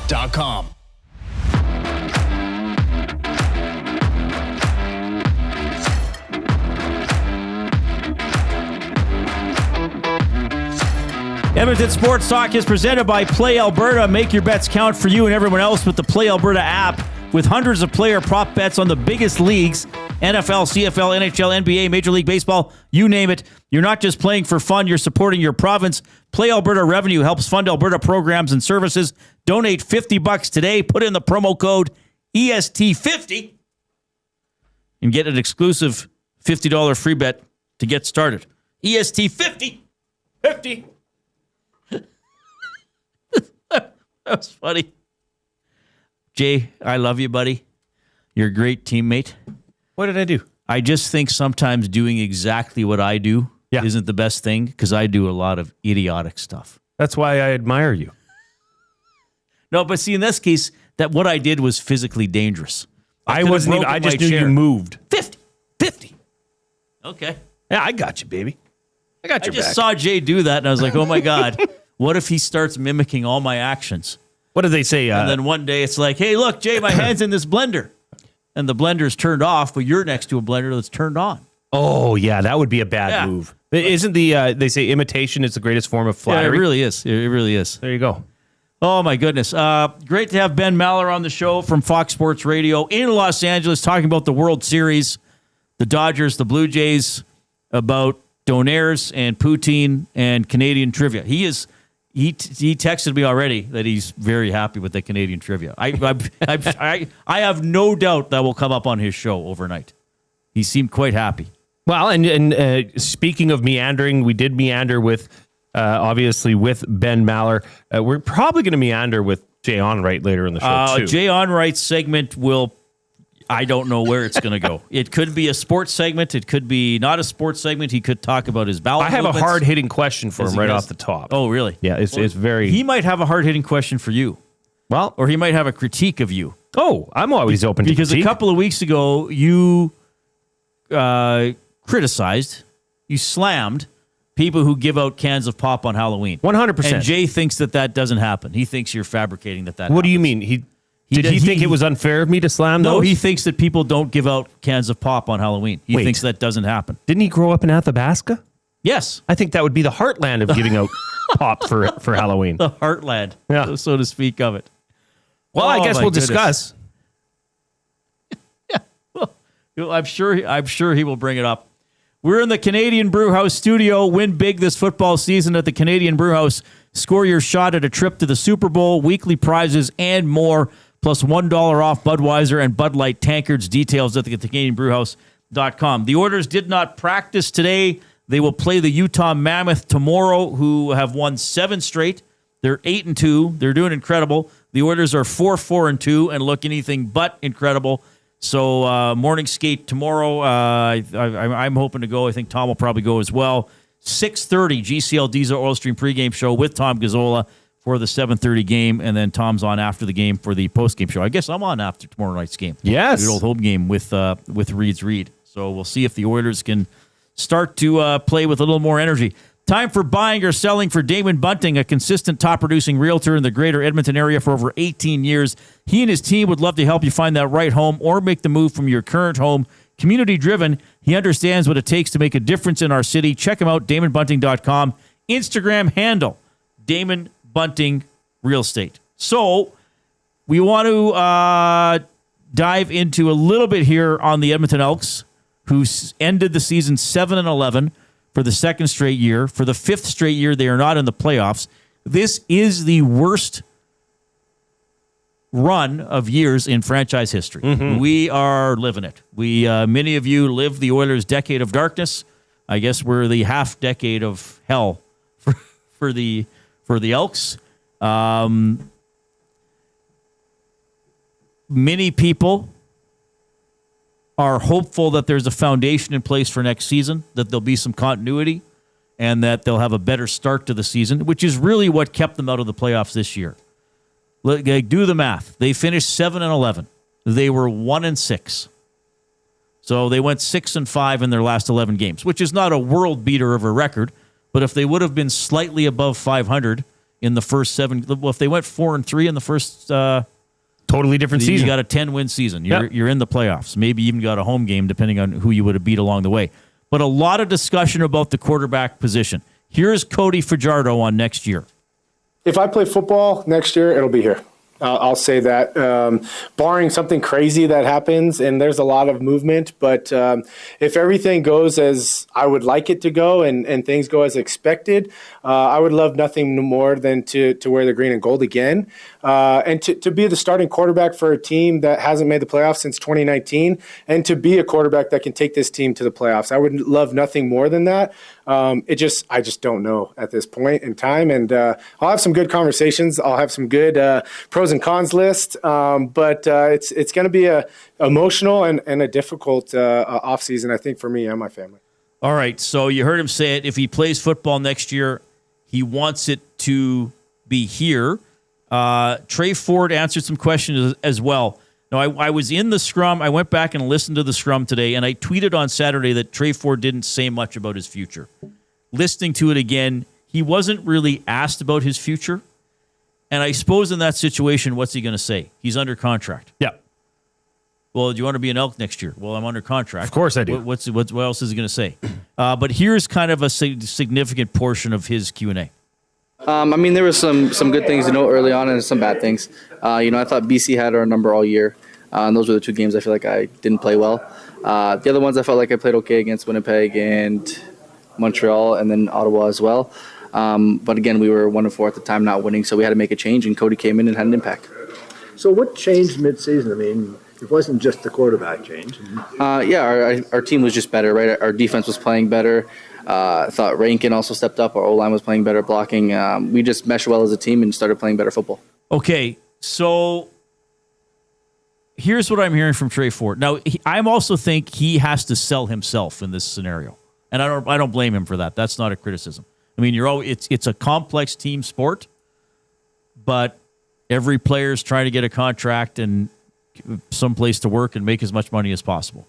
I think that Trey Ford is also saying, hey, I was pulled and the team did better, but the team also wasn't as good when I was playing. He said it. The defense got better. The O-line got better. I think he's maybe even not so subtly saying, fine, I got pulled as the starting quarterback and Cody did some good things. I also wasn't the starting quarterback when some other good things around me were happening. Is that what you're hearing or not? Yes. Because that's what I heard. And what he's saying is not inaccurate. That is quite true.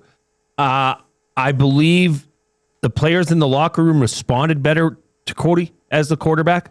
I think it was almost on record at one point with hearing what the receivers in the room, who they would like to see as quarterback. Look, this team played better with Cody at the helm. Cody's numbers spoke for themselves. Trey Ford was not putting up those numbers with consistency. Did he have a good game here? Yes. But he got a fair shot. And it just wasn't working out here. So I would imagine that is the end that you'll see of Trey Ford in Edmonton. Find out where he goes, to be determined. I'm not sure. But I do think Cody Fajardo will be back and will be playing football with the Edmonton Elks next season.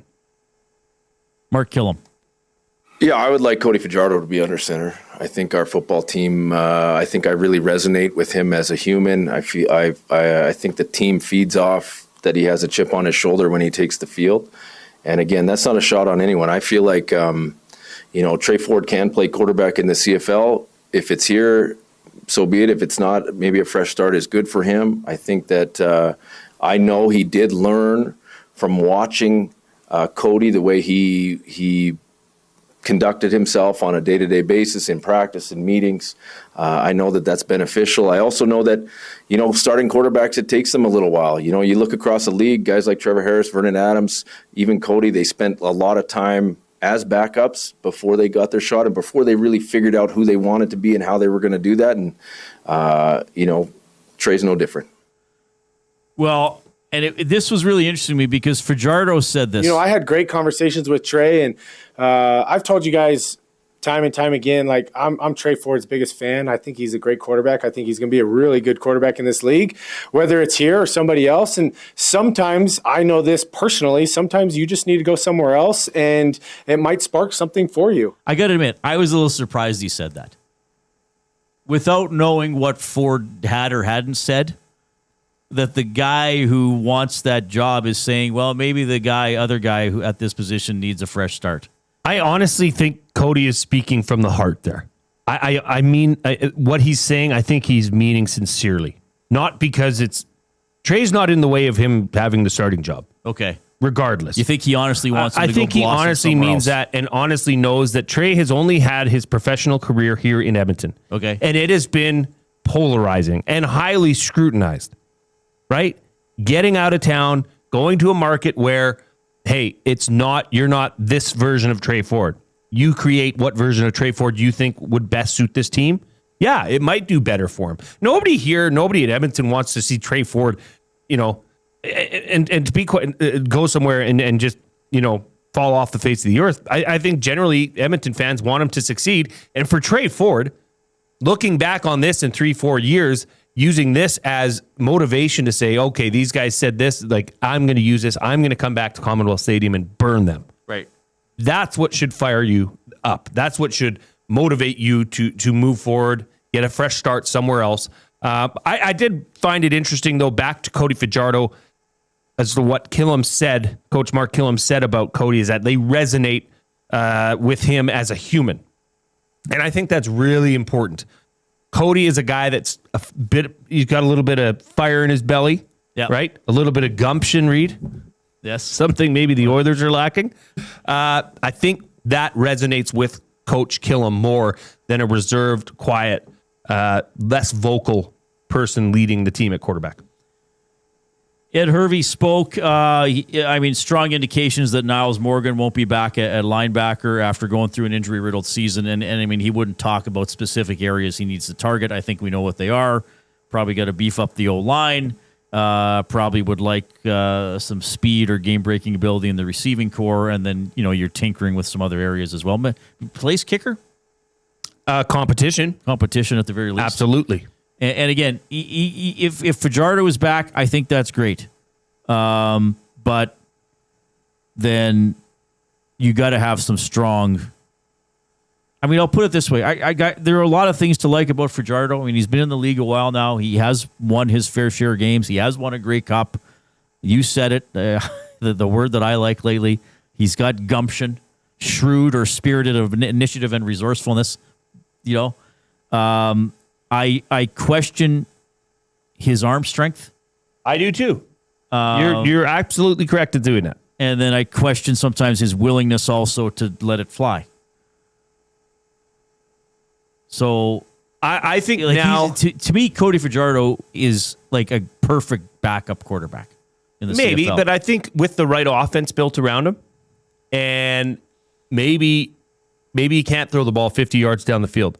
but maybe he can use the offense that is built around him and Justin Rankin to develop more of a West Coast offense. Right. Short, quick, get the ball out of your hands. Yeah. Kind of a bummer of a game on Friday. I know the Elks had, I think 60% of their O-line was out. A couple other guys were out. Pretty disappointing to see 2 kicks blocked kicks against the Elks. That wasn't great. One thing I do want to say, though, is a reminder that last year in the draft, the Elks chose in the second round, this was their first pick, Darian Newell. Remember Darian Newell? Then got suspended. He was suspended for PED use. This is a player that was projected to go in the top 5 of the CFL draft. He fell because teams knew about this. Right. Okay, that's a guy that is coming into camp on your roster, a part of this team, that will be on a rookie contract. So there's going to be a lot of changes to this defensive front. That I know, and possibly at linebacking position as well. All right, we'll touch on that weird play with the fumble that went into the end zone, too, as we go along. I tried to get some clarity on it, and I'll tell you what I found out. If you're taking us in on YouTube, hammer that thumbs up button. Click, click, click. Must you click? Please, please click. Must you click? You must click. Thumb, thumb, thumb. Let's get to 100. We're over halfway there. Don't be a pleasure delayer. Give us a thumbs up. If you already have, click share and send the show link off to somebody else and encourage them to visit with the program. Jay Onrait coming up at 5:30. And when we got back, a guy who has a red-hot baseball souvenir.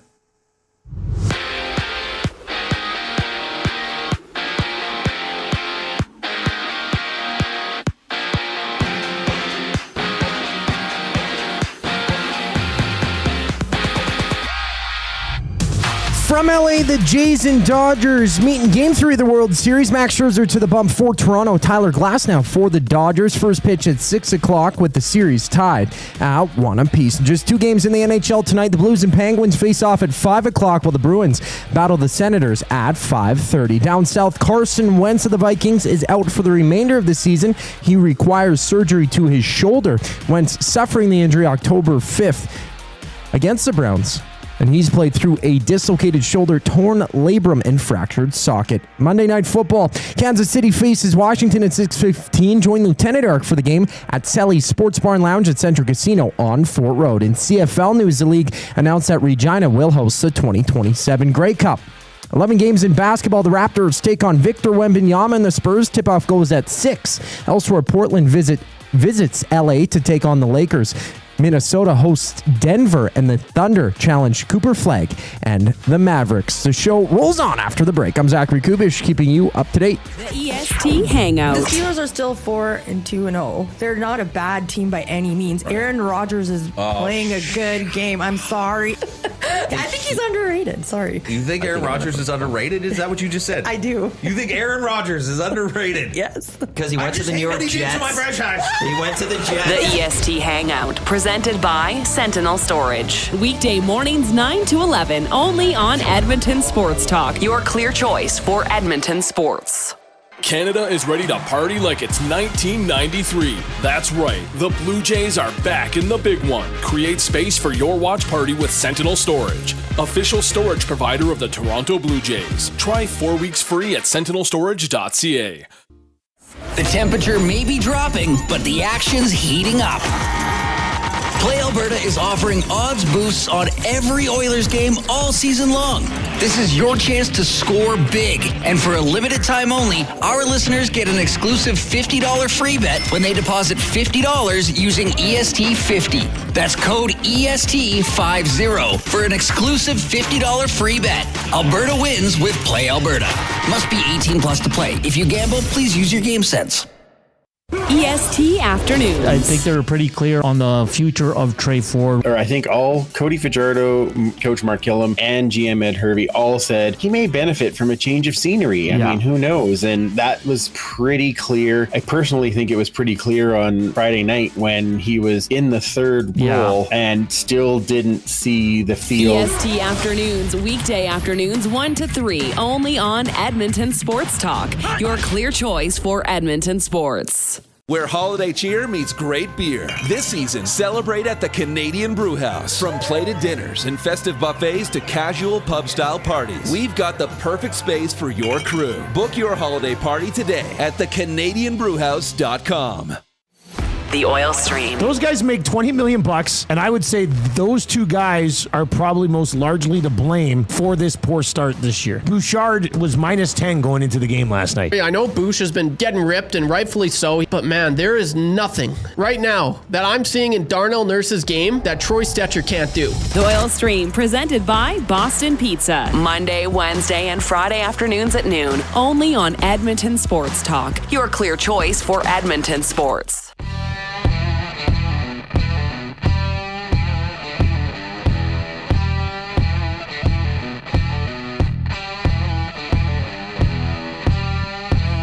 Thanks a lot for joining us this afternoon, 4:45, along with Jay Milne. I'm Reid Wilkins on Edmonton Sports Talk, presented by Play Alberta. Oilers game tomorrow. They did not skate today. 3-game homestand starts tomorrow against the red-hot Utah Mammoth. Man, we've seen so many incredible moments during the World Series or during the Blue Jays playoff run. World Series, Friday night.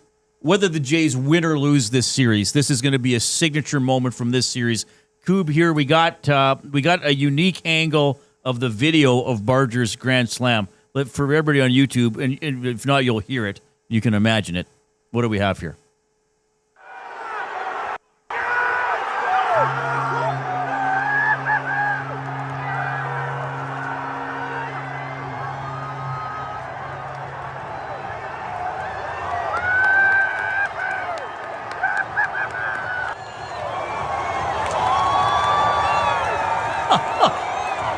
So it's video from the outfield seats, and this is so cool.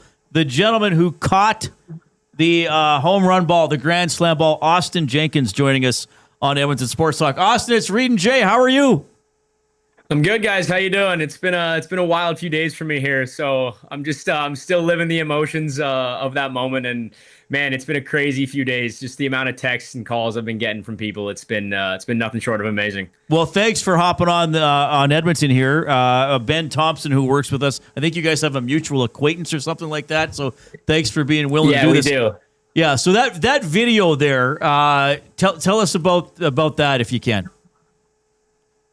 Yeah, so it was a wild moment, actually. The ball tipped off a bunch of hands of the people in front of us. Luckily enough, I was able to watch it the entire way, saw it fall kind of onto the ground, and I dove on it like it was literally the last thing left on earth. And then I jumped up and I was just screaming, I got the ball, I got the ball, I got the ball. I had my brother beside me and then my buddy Ethan, and they just picked me up and we were just going nuts for about, I didn't even see the Kirk home run later in the inning. I didn't even remember it happening. It was just a wild few minutes there, and then the rest of the game was just a blur. Now, have you ever caught a home run ball, a puck, a T-shirt fired into the crowd, anything like that?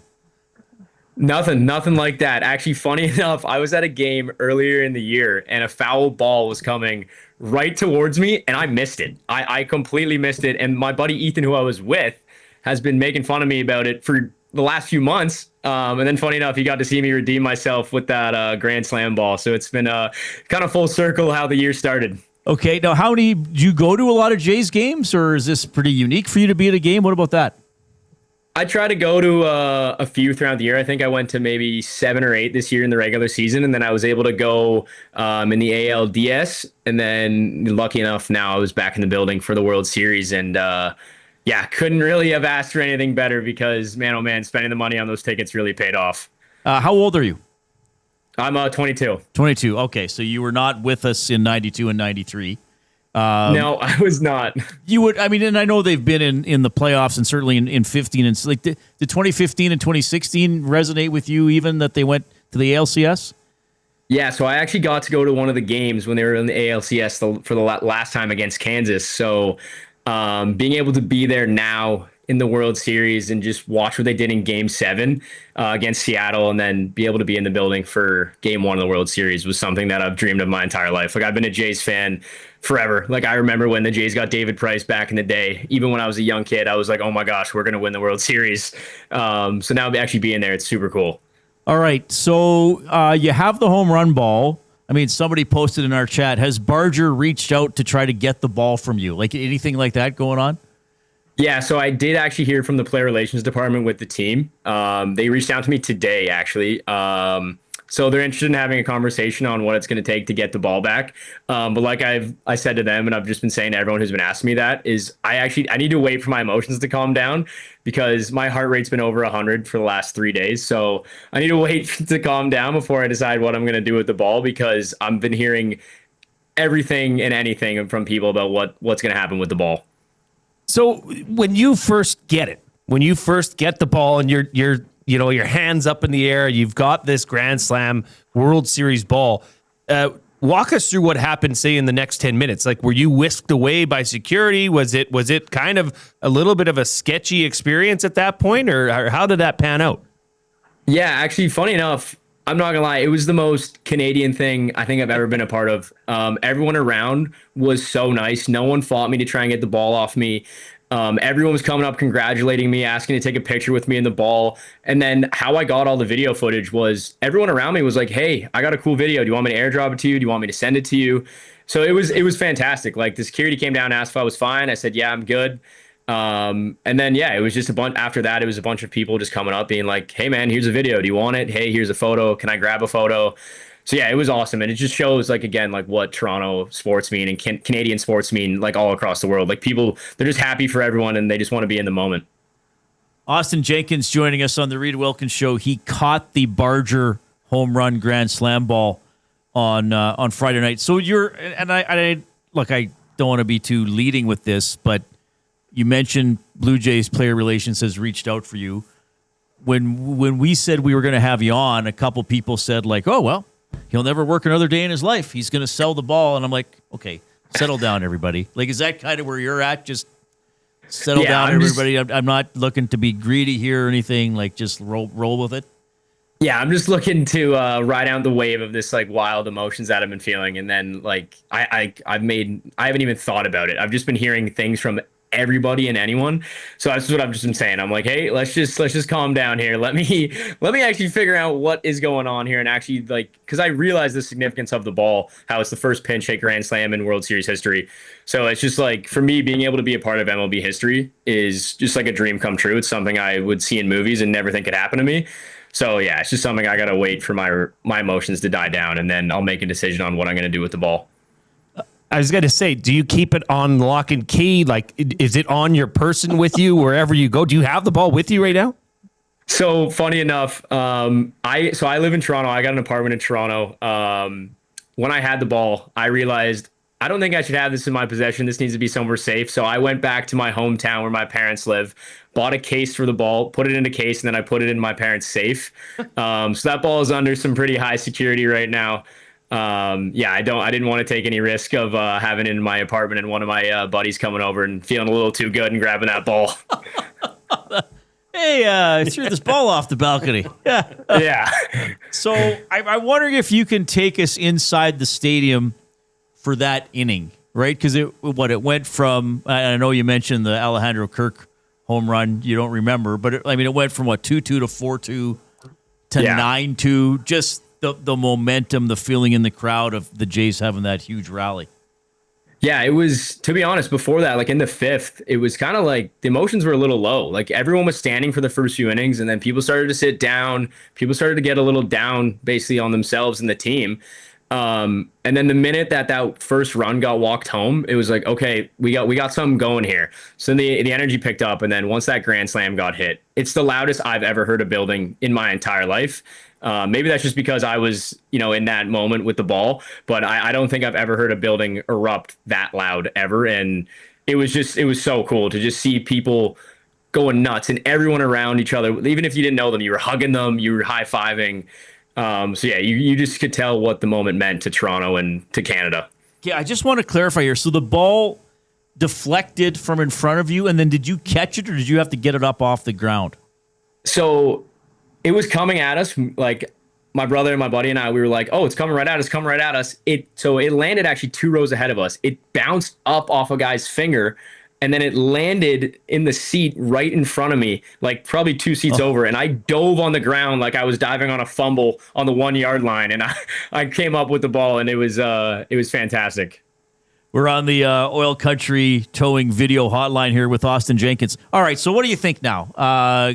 Going into LA, guaranteed 3 games there. I mean, if the Jays could sweep it there, that'd be great. But maybe it's coming back to Toronto. How are you feeling about the series? What's a key or two for you? I feel good. I think tonight's going to be a big key. If we can get vintage Mad Max on the mound tonight and get a solid 6 or 7 out of him, I think we can take tonight. And then I think you take tonight. You're all right with losing 2 after that because you got to face Ohtani and then you maybe got to face Snell again. But yeah, I think you take tonight. You got a good chance of bringing the series home and closing it out. If we were to sweep them out in LA, that's a dream come true. Like I can't imagine anything else. But it would also be cool for them to win it in 6, just like the Raptors did back in 2019. Well, and the previous 2 Blue Jays World Series were in 6. One they won in Atlanta, and the Joe Carter home run was, of course, exactly in Toronto. Do you now? Somebody was telling me, it was Ben. Do you do something for the Ticats? Do you have some CFL ties, or what's the story there? I do have some CFL ties, yeah. So I do work with the Tiger. Well, not anymore. I used to be. I did a long-term internship there for a year with the Tiger Cats. I love the CFL now. The CFL is it's fantastic, and the Ticats are rolling this year. They get to host the East this year, and I'm excited to see what they can get done out there. All right, how many interviews have you done in the last 3 days?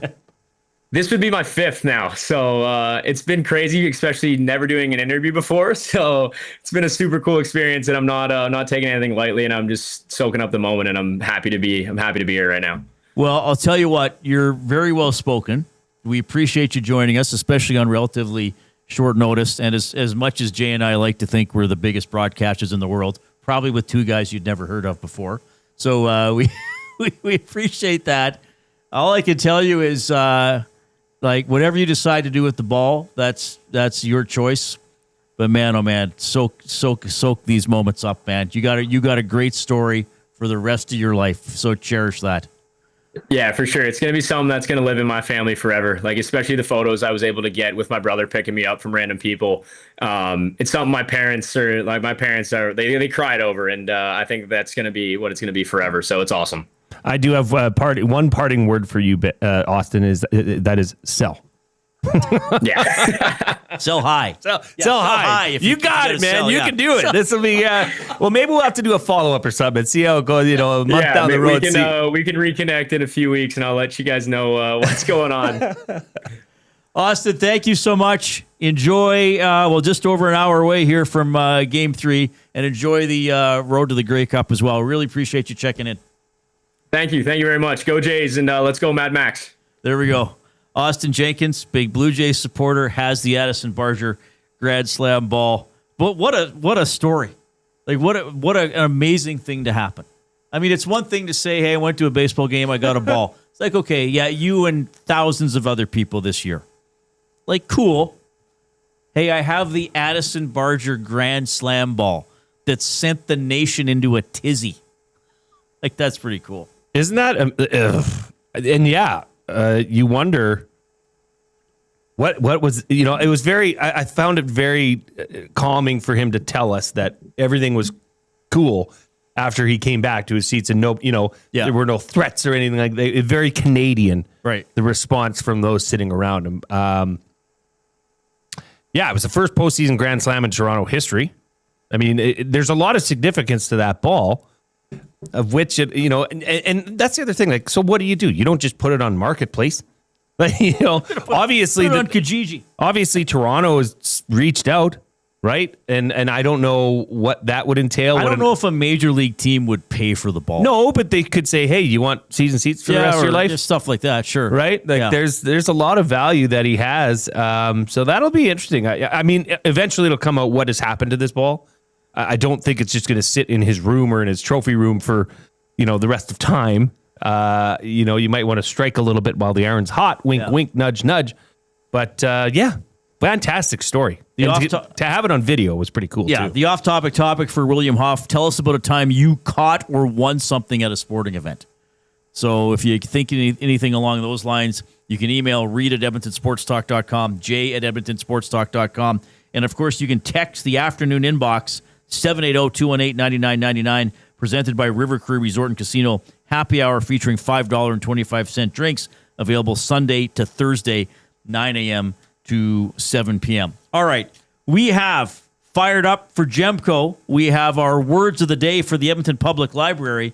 And oh my goodness, in about half an hour, a young man by the name of Jay Onrait is going to join us, and we have no idea where that segment is going to go. Here's the 5 o'clock break.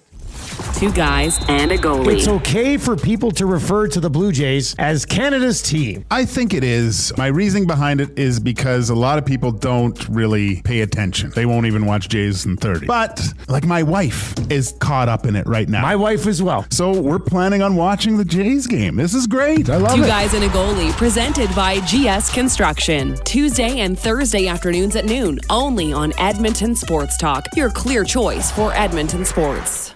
Looking for quality building materials and friendly advice? Visit us at Windsor Plywood Leduc, family owned and locally run since 1993. From interior materials for doors, flooring, baseboards, and all the finishing touches to all you need for your outdoor projects like cedar lumber for decks and fences, plus all the plywood you'd need. Our full-time on-staff carpenter can help with anything odd-sized or custom, and from domestic hardwoods to exotic selections, we've got you covered. And if we don't have it, we'll track it down for you. Windsor Plywood Leduc. We're the experts you need to know. Weiss Johnson, whoa. Hi, Dennis from Weiss Johnson here, and we're excited to be partnering up with the Nielsen Show and have a special deal exclusive for Nielsen Show listeners. Get 10% off any new Trane furnace, air conditioner, or heat pump installation from now until the end of October. Bundle a furnace with an AC or heat pump and get 25% off the package price. Get your home comfort now for all seasons with Weiss Johnson and Trane. Trane, it's hard to stop a train. Visit wjsportstalk.com today. Honey, where are we going to put all of our summer stuff? In the kids' room. What? Mom, a little help? Need extra space at home? Get it back with Sentinel Storage. Try 4 weeks free. Details at sentinelstorage.ca.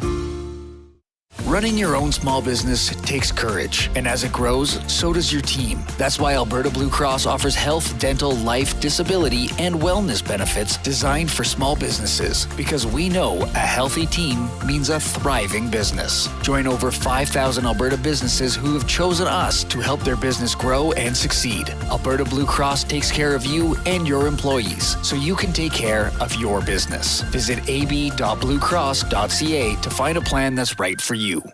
At Mind360, we invite you to embark on your mental health journey in a safe and comfortable space. Conveniently located in St. Albert, Mind360 has a diverse team of experienced clinicians that offer a broad range of tailored services for children, adults, and families. Furthermore, we are very proud to serve our military, veterans, and first responders. If you're looking for counseling, treatment, or assessment, understand that you are not alone. Contact Mind360 at mind360.ca to book an appointment today.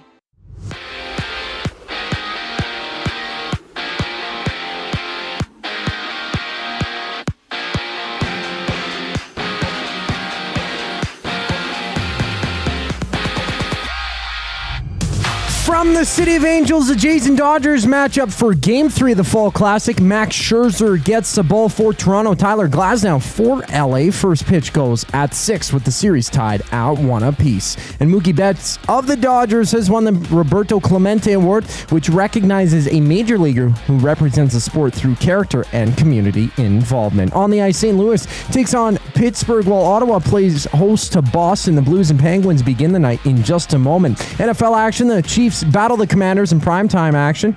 Catch the game alongside Lieutenant Eric down at Selly's Sports Bar and Lounge at Centre Casino on Fort Road. Kickoff goes at 6:15. Around the league, Minnesota's Carson Wentz is out for the remainder of the season. He's been playing with a separated shoulder, torn labrum, and fractured socket, suffering the injury October 5th against the Browns. Wentz now requires surgery. And there's 11 games in the association. On a 2-game slide, the Raptors hit the court against the Spurs. 2 games about to get underway. I'm Zachary Kubish. That was your sports update. The third and final hour of the Reid Wilkins Show starts right now.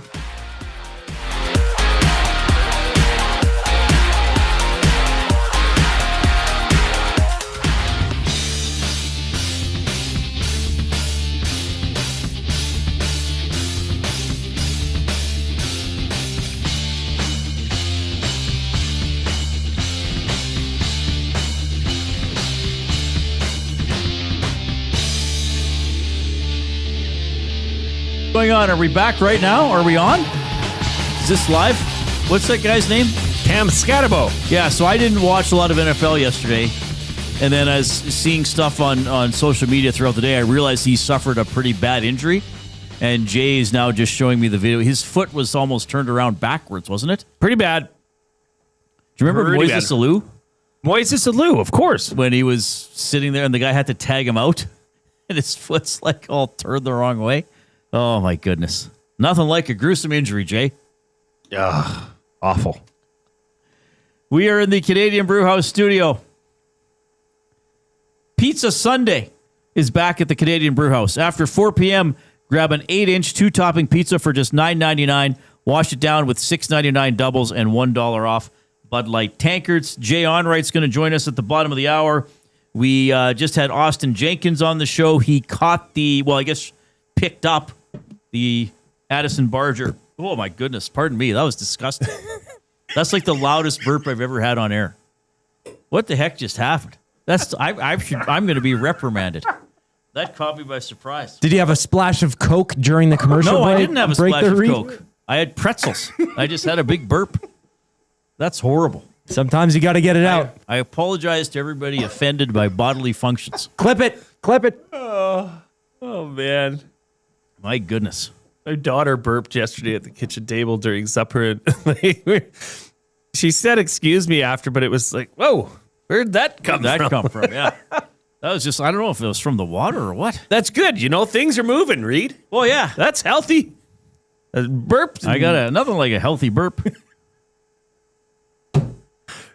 Burping. What are you going to do? What are you going to do? Yeah. Sometimes stuff happens on air. Mm-hmm. What was I talking about? Mm-hmm.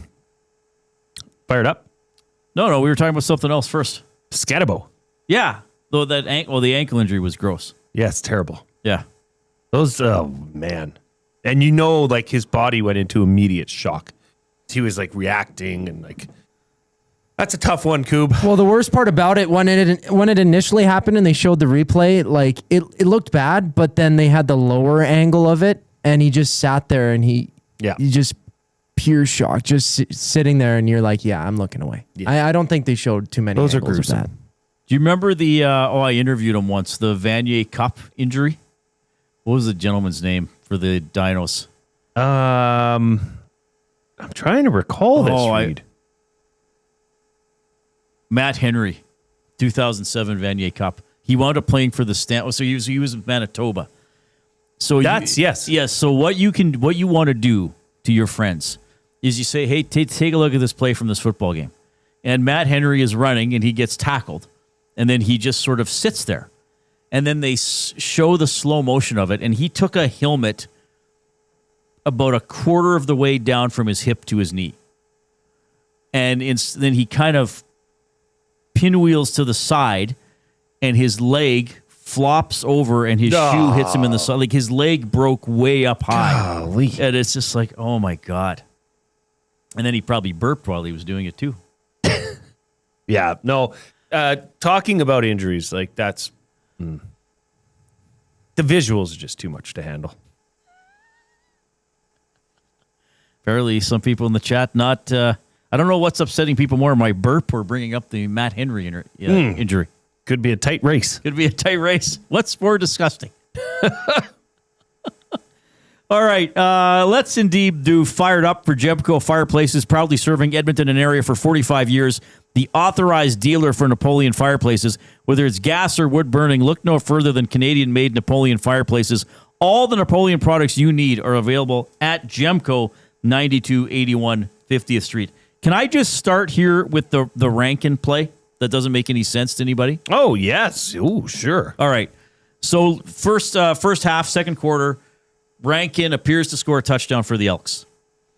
As he was crossing the goal line, a Calgary player knocked the ball out of his arms. Okay? The ball goes into the end zone. He kind of makes a half-hearted attempt to field it, kind of swatted at it, looks at the officials. There were two officials signaling touchdown. He's like, I don't have to pick up the ball. About half a dozen Elks run to him to start celebrating. A Calgary player weaves through the celebrating Elks and picks up the ball. Okay? It's reviewed, and after review, it's announced Rankin fumbled before he crossed the goal line, which he did. It was not clearly a touchdown. The ball was recovered by Calgary in the end zone. They get it on the 30. And I immediately thought this makes no sense because there's now a rule in football, both sides of the border, that if a player is ruled to have been down, but upon review, it was ruled that he fumbled and the ball was clearly and immediately recovered by the defensive team, the defense gets the ball with no return. This is not what happened on the play. I've spoken to a few people about it, but I've spoken to someone who would really, really know a lot about this rule. Perhaps even was one of the people who helped make it. And said, yes, it has to be a clear and immediate recovery by the defensive team. It was not. This should have been Elks' ball on the 1. Now, Mark Killam said on Saturday, you got to learn from everything. We got to fall on that ball, just to be sure. Great point. Yep. Like Rankin easily could have picked that ball up. Easily. There was no Calgary player around him in the end zone. He easily could have picked up the ball and just said, hey, just so you know, ref, I got it. Okay, replay people, I got it. So they treated it like a touchback, which again, if it would have been an immediate, like if that ball would have flown out of Rankin's hands and a Calgary player would have grabbed it while it was still in flight, absolutely. That's their ball. So I don't know why it was enforced this way. I have reached out to the CFL for an explanation. I don't know if they're going to provide me with one.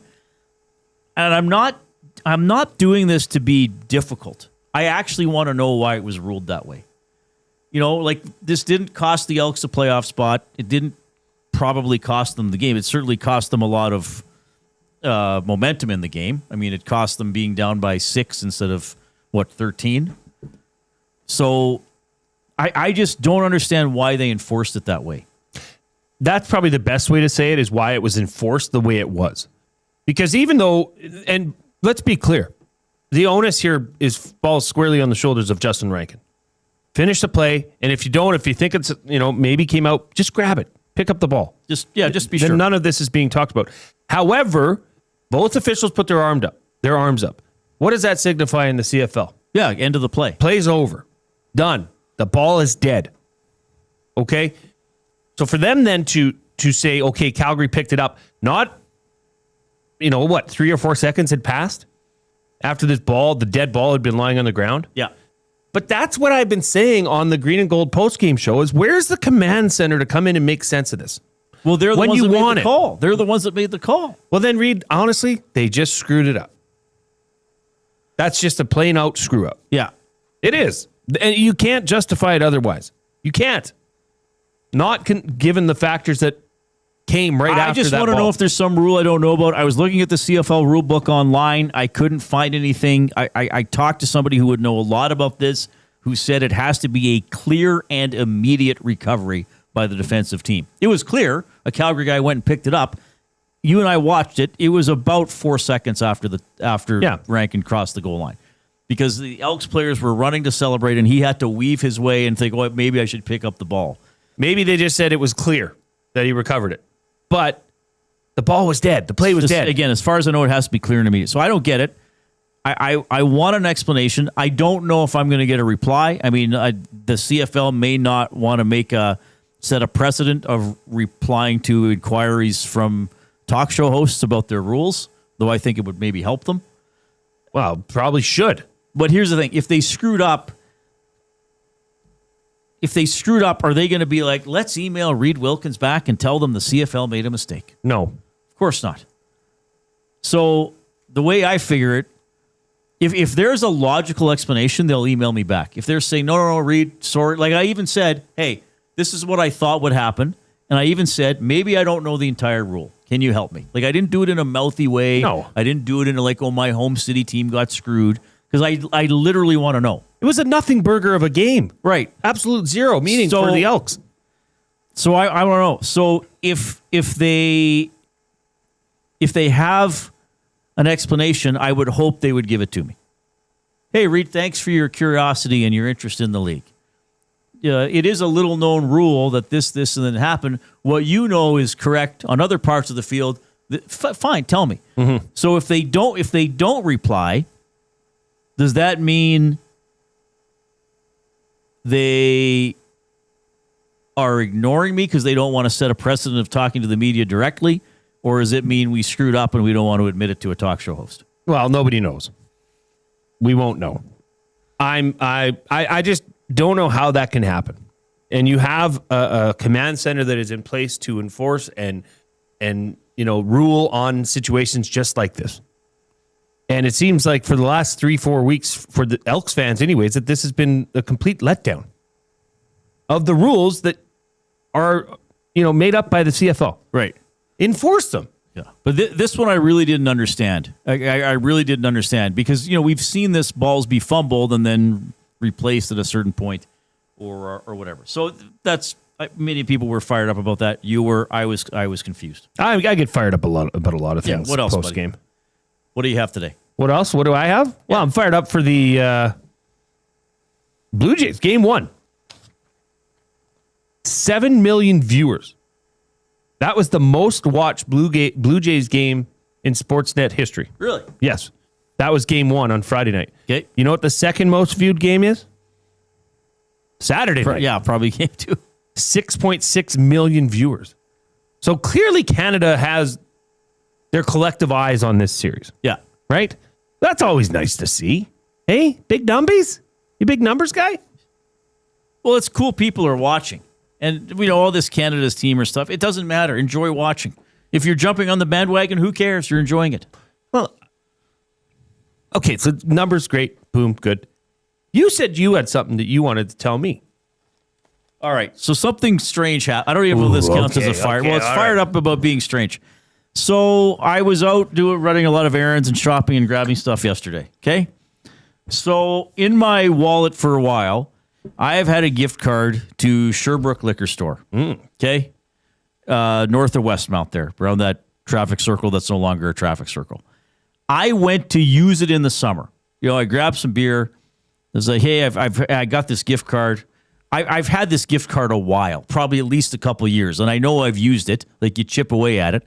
I don't know what it started at. I don't know what was on it. So I go to use it in the summer, and they say, sorry, our gift card system has crashed. You can't use this today. We're trying to straighten it out. Okay? Okay, fine. So yesterday, I'm at Westmount Home Depot, and I was like, hey, you know what? I'll go grab some 6 o'clocker lagers or something, and I'll use the gift card. I don't even know what's on it, but certainly enough for a 4-pack of beer, I was thinking. So I go into Sherbrooke. I pick the beer. I go up, and the gentleman at the till goes, oh, you have a gift card. And right away, I'm like, what is going on? What is going on? So he calls over another employee. Oh, no. She comes over. Like, they're very polite. Like, this wasn't a problem. And quite frankly, I may have benefited from this. I just found it as a very strange situation. And maybe something, if people out there have Sherbrooke Liquor gift cards, maybe you can benefit or use it or do what I did. So they say, well, I can't remember the full story, but basically the people who managed their gift card program went defunct or something. Sure. And all the information's gone. Like Sherbrooke didn't keep this information themselves about what's on what gift card. It was obviously probably a program that another company managed. It's gone. It's gone. So they say to me, scan this QR code, fill in the information. You got to take a picture of the front and back of the card. I did it all in the store. It took 2 minutes, if that. And just put what you think was on the card. Really? Yes. Well, I know. I was like, wow, free beer for life. Yeah. But I didn't do that. I said $50. Okay, that's fair. Because I thought that was probably what was on it. I thought probably between $30 and $70. I thought about saying $75, but then I thought, well, maybe they have a way to double check.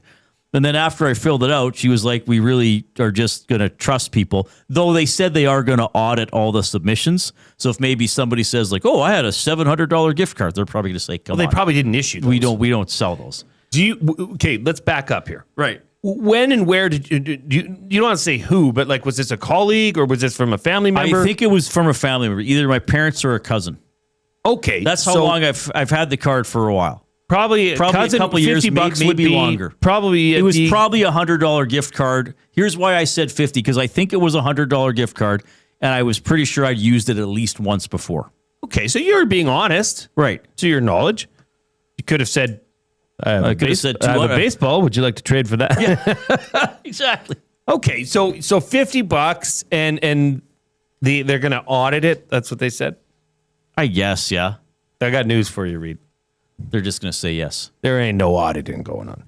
Well, I don't know if they use the word audit. They said they got to approve it. They're just happy to get these damn things off the street. Now it's in their possession. Now they can burn it and light it on fire and forget. Well, I still have it. That they how do you still have it? Well, they're going to give me a new one. Wait, they still have gift cards? Yes. So then how come this one doesn't work? I don't know. Well, because I think they can't scan it into whatever system they had. So they probably now have a new system to record their gift cards. So they're just taking everybody's word for what was on them. So would have you said, yeah, $300? Heck no. Couldn't do it. You would have done what I did? Absolutely. I got to sleep with my head in a sound place at night. You couldn't do that.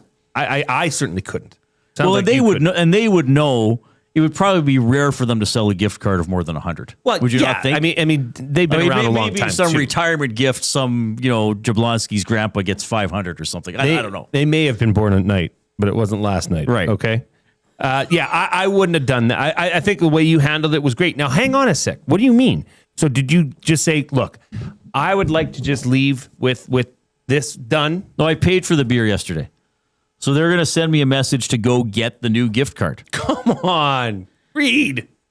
Why? Just say, look, this is worth $50. Just give me $50 worth of beer, and then I'll be on my happy. Well, because I think they got to record it somehow. I don't know. I want to respect their process, and I think this was not great how they lost their gift card. Yeah, but they're not respecting your time. Your time is valuable. Well, you were there. I could have said. I think if you want, I don't want to come back. Yeah, if you wanted to be a little bit more aggressive and not overly, but if you took a stance and said, "Look, this had $50 on it. Can I just get $50 or like $57 worth of beer and just credit $50? I'll pay for the rest, and then I can be done with this gift card." I think they would have accepted that. I think I hear him coming now. Well, maybe. Well, I suppose if I would have been pushy about it, but I also thought, okay, it's reasonable. I'm still going to get a gift card, possibly worth more than what I had on there. $50? Yeah. Possibly not. You could be giving them a discount. Well, I don't know. I think at most there might have been 60 or 70 on there. The great gift card debate. I'm glad you told me this story. I would have said, okay, I think there's 50, but I ain't leaving here without $50 worth of beer. I don't want to come back here and do this all again. And now what are you going to do? Mail me a gift card or credit an account that I don't want to make? And now they need to do a QR code and, all this stuff. Well, no, it's sure. But also in the moment, I'm like, okay, what is going on? Oh, you're in a tough position. I agree. Yeah. Yeah. I could have just said, I want to use this today. And that's the end of it. But what if they just would have said, I'm sorry, we can't. We can't honor gift cards right now. You have to fill this out, and then you get another gift card. And I guess I could have said, okay, I'm not buying this beer today. Okay, fine. I'll see you in small claims court. Yeah, sure, I could have said that. I'm going to see you in night court. I'm going to see you on Law and Order. Da-da. Look, I think Sherbrooke Liquor is they've been around a long time. Yes, and I think they have another location in Otwell now. I think they do. True or not, Nasty Chet? But I'd assume it's family run, right? They're not going to screw they have you great over. beer selection. They do. 6 o'clock or lager. Of course, I love the Blind Man Brewing out of Lacombe too. Yes. Well, look, I just want what's best for you, pal. And what seemingly is going to happen is you're going to get your $50 GC in the mail. Yeah. But now they have your address. Now they have your email address. No, they don't. Now they have. Well, how are you going to get the gift card? They're going to email it to you. They have my email. Yeah, like they'll email to say, "Come pick it up." Okay. How many places have your email, Jay? I'm not worried about somebody having my email. Well, you can email me at jay@edmontonsportstalk.com if you want to submit your Athlete of the Week. We have a big Athlete of the Week coming up this week, by the way. Right? Yeah, we got a fun Athlete of the Week coming up. Potential, should we top 3 draft pick in the National Hockey League? We'll leave it at that. Safe to say. John says they could just say they will not honor the gift card anymore, especially with this being an old one. Yeah, but they're not. I mean, to their credit, they're not. They could have just said, yeah, it crashed. These don't apply. To their credit, you're right. Then I might have taken them to small claims court. Well, yeah. Then I would have said, I know there's money on here. I don't know how much, but I know there's money on here. Ronnie says, what about your credit card, Reid? What are the numbers so we can check the balance? Oh, hang on. Let me get it out of my pocket. I don't remember. I don't think this is a comparable situation. Sickler says Reid just got scammed when he had to scan the QR code. Now they're in his phone, taking all his information. His bank account probably empty. But enjoy the $50 worth of beer 2 weeks from now. I don't see how they would do that. Reid, the world's a cruel place. Yes, it is. Anyway, I appreciate your honesty. You wouldn't have come up with a more extravagant amount.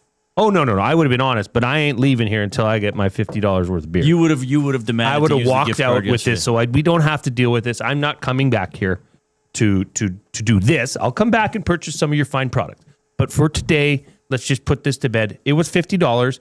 You guys can deal with it. Get the money back on your end. Yeah. Well, today. And I wonder what, because I would have even said, because there could have been someone who said, I know this is a $25 gift card. I know my wife, coworker, whoever likes this bottle of wine. It's $25. I don't drink myself. I'm not coming back to the store. I heard there's good. I could only get this bottle, or I could heard this wine's available here, so I want to use it. Yeah, I wonder what they would have done in that situation. And I think there is pretty, not ironclad, but I think gift cards have come under scrutiny in the past several years. The way I understand it now, gift cards have to be never expire. That's if right. you buy a gift card, if I buy you a $100 gift card to Jablonski's Shoe Emporium, thank you. He has to honor it in 5 years. Yes. The difference is stuff they give out for free can expire. So if I go to Jablonski's Shoe Emporium and I spin a wheel for a $25 gift card that I didn't pay any money for, I think they can put an expiry on that. Well, even those Popeyes coupons I used from the Elks games for a free piece of chicken and a biscuit, those expire at the end of the year because I didn't pay for them. I've been given them. But yeah, if you pay for a gift card, there can't be an expiry date on something you paid actual money for. Well, we do have a platform. We could have them come on the show if you want. You want to make me, what was the guy in Night Court? No, the judge. Didn't he just pass away? Harry Anderson, yeah. Harry Anderson. Years ago, yeah. I'll be Harry Anderson, and I will adjudicate this proceedings. That sounds great. Yeah. Anyway, I'll be getting a gift card. Edmonton Sports Talk presented by Play Alberta. You can skip the flight to Vegas because jackpots are just a tap away. Experience all the thrills of the casino right from your phone with Play Alberta. Download the app today and deposit $50 using the EST exclusive promo code EST Casino for a $50 casino bonus. Canadian broadcasting legend Jay Onrait when we get back.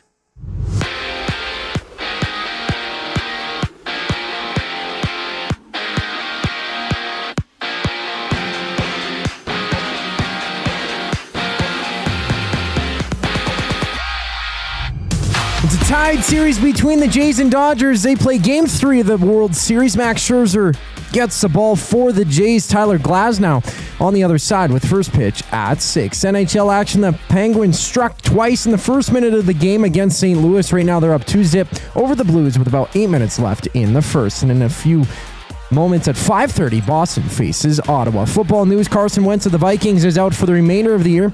He requires surgery on his shoulder. And other news, NFL Network has reported that Patrick Surtain suffered a torn pec yesterday against Dallas and is now considered week to week for the Broncos. On the field, the Chiefs and Commanders kick off at 6:15. Watch the game at Sally's Sports Bar and Lounge at Century Casino on Fort Road to join Lieutenant Eric for the action. NBA play. Toronto visits San Antonio to take on Victor Wembanyama and the Spurs. 2 games are underway right now. The Pistons up 16-14 over the Cavs, while the Magic trail the 76ers 14-13, both games midway through the first quarter. Jay Onrait is our guest on the other side of the break here on the Reid Wilkins Show. I'm Zachary Kubish, and you're up to date. The temperature may be dropping, but the action's heating up.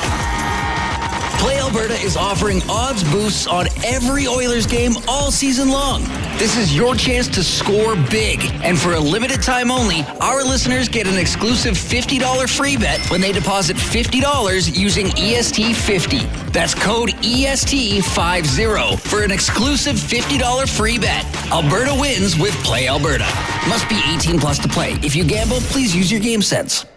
It's wing showdown time at the Canadian Brewhouse. Creamy street corn goes head-to-head with Mexican chili lime. Two bold flavors battling for your taste buds. Grab them anytime, or just 69 cents every Wing Wednesday. The Canadian Brewhouse. Our house is your house. River Cree Resort and Casino proudly welcomes one of today's hottest country stars, Dallas Smith. CCMA Award winner, countless chart-topping hits. Dallas Smith, November 1st in the venue. How do you miss me? Yeah. Baby, how do you miss me? Hurry, get your tickets now at rivercreeresort.com. River Cree Resort and Casino. Excitement. Bet on it.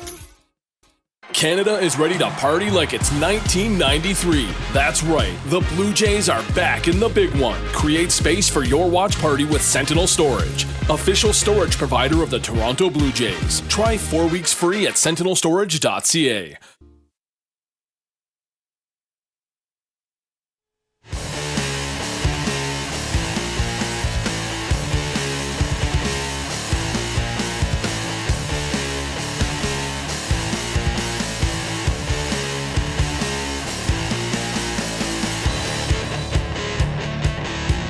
Okay, thanks a lot for joining us this afternoon. Just over half an hour away from Game 3 of the World Series, Blue Jays at Dodgers.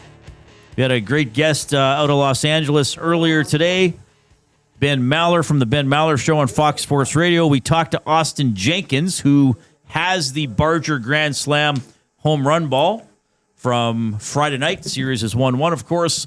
Oilers play tomorrow at 7:30. We'll have a 6:30 Oil Stream GCL Diesel pregame show hosted by, well, one of my favorite people on the planet, Tom Gazzola. Really? Yeah. I like that guy. Yeah, so do I. Yeah. Thursday, Rangers are here. Saturday, Chicago Blackhawks are here. Then the Oilers on the road for a couple next Monday and Tuesday. All right, we got him? Oh, my goodness. What an honor to have this gentleman on the show, the pride of Athabasca, Alberta. You now may see him on TSN occasionally. That's that all sports TV station they got going there. I think it's going to catch on. He does the highlights. It's like he says, so there'll be a full game, and then somebody will record the game, like on a tape, and then they'll be like, hey, we're just going to show you the best minute of the game, and this guy tells you what happened. It's Jay Onrait from TSN. Jay, you're on with Reid and Jay. How are you doing? Oh, I couldn't be happier. Great to be here with you guys. How's everything in Edmonton tonight? Oh, it's going well. It might snow, so you're used to that. Yeah, that's okay though. Oh man, is that early? I guess yeah, Halloween. I remember lots of Halloweens growing up. It would have snowed, and you'd put on your full snowsuit, and then you'd put the plastic Spider-Man mask over your balaclava, and you'd go trick-or-treating. Now, Jay, I got to ask you here because this came up last week. I posted about my, I guess, lack of appreciation for those that hand out pop at Halloween to the little kidlets. And I saw that you commented on that Instagram post and said that you've never seen anyone giving out pop at Halloween. Now, They did not hand out pop in the streets of Athabasca when a young Jay Onrait was out trick-or-treating?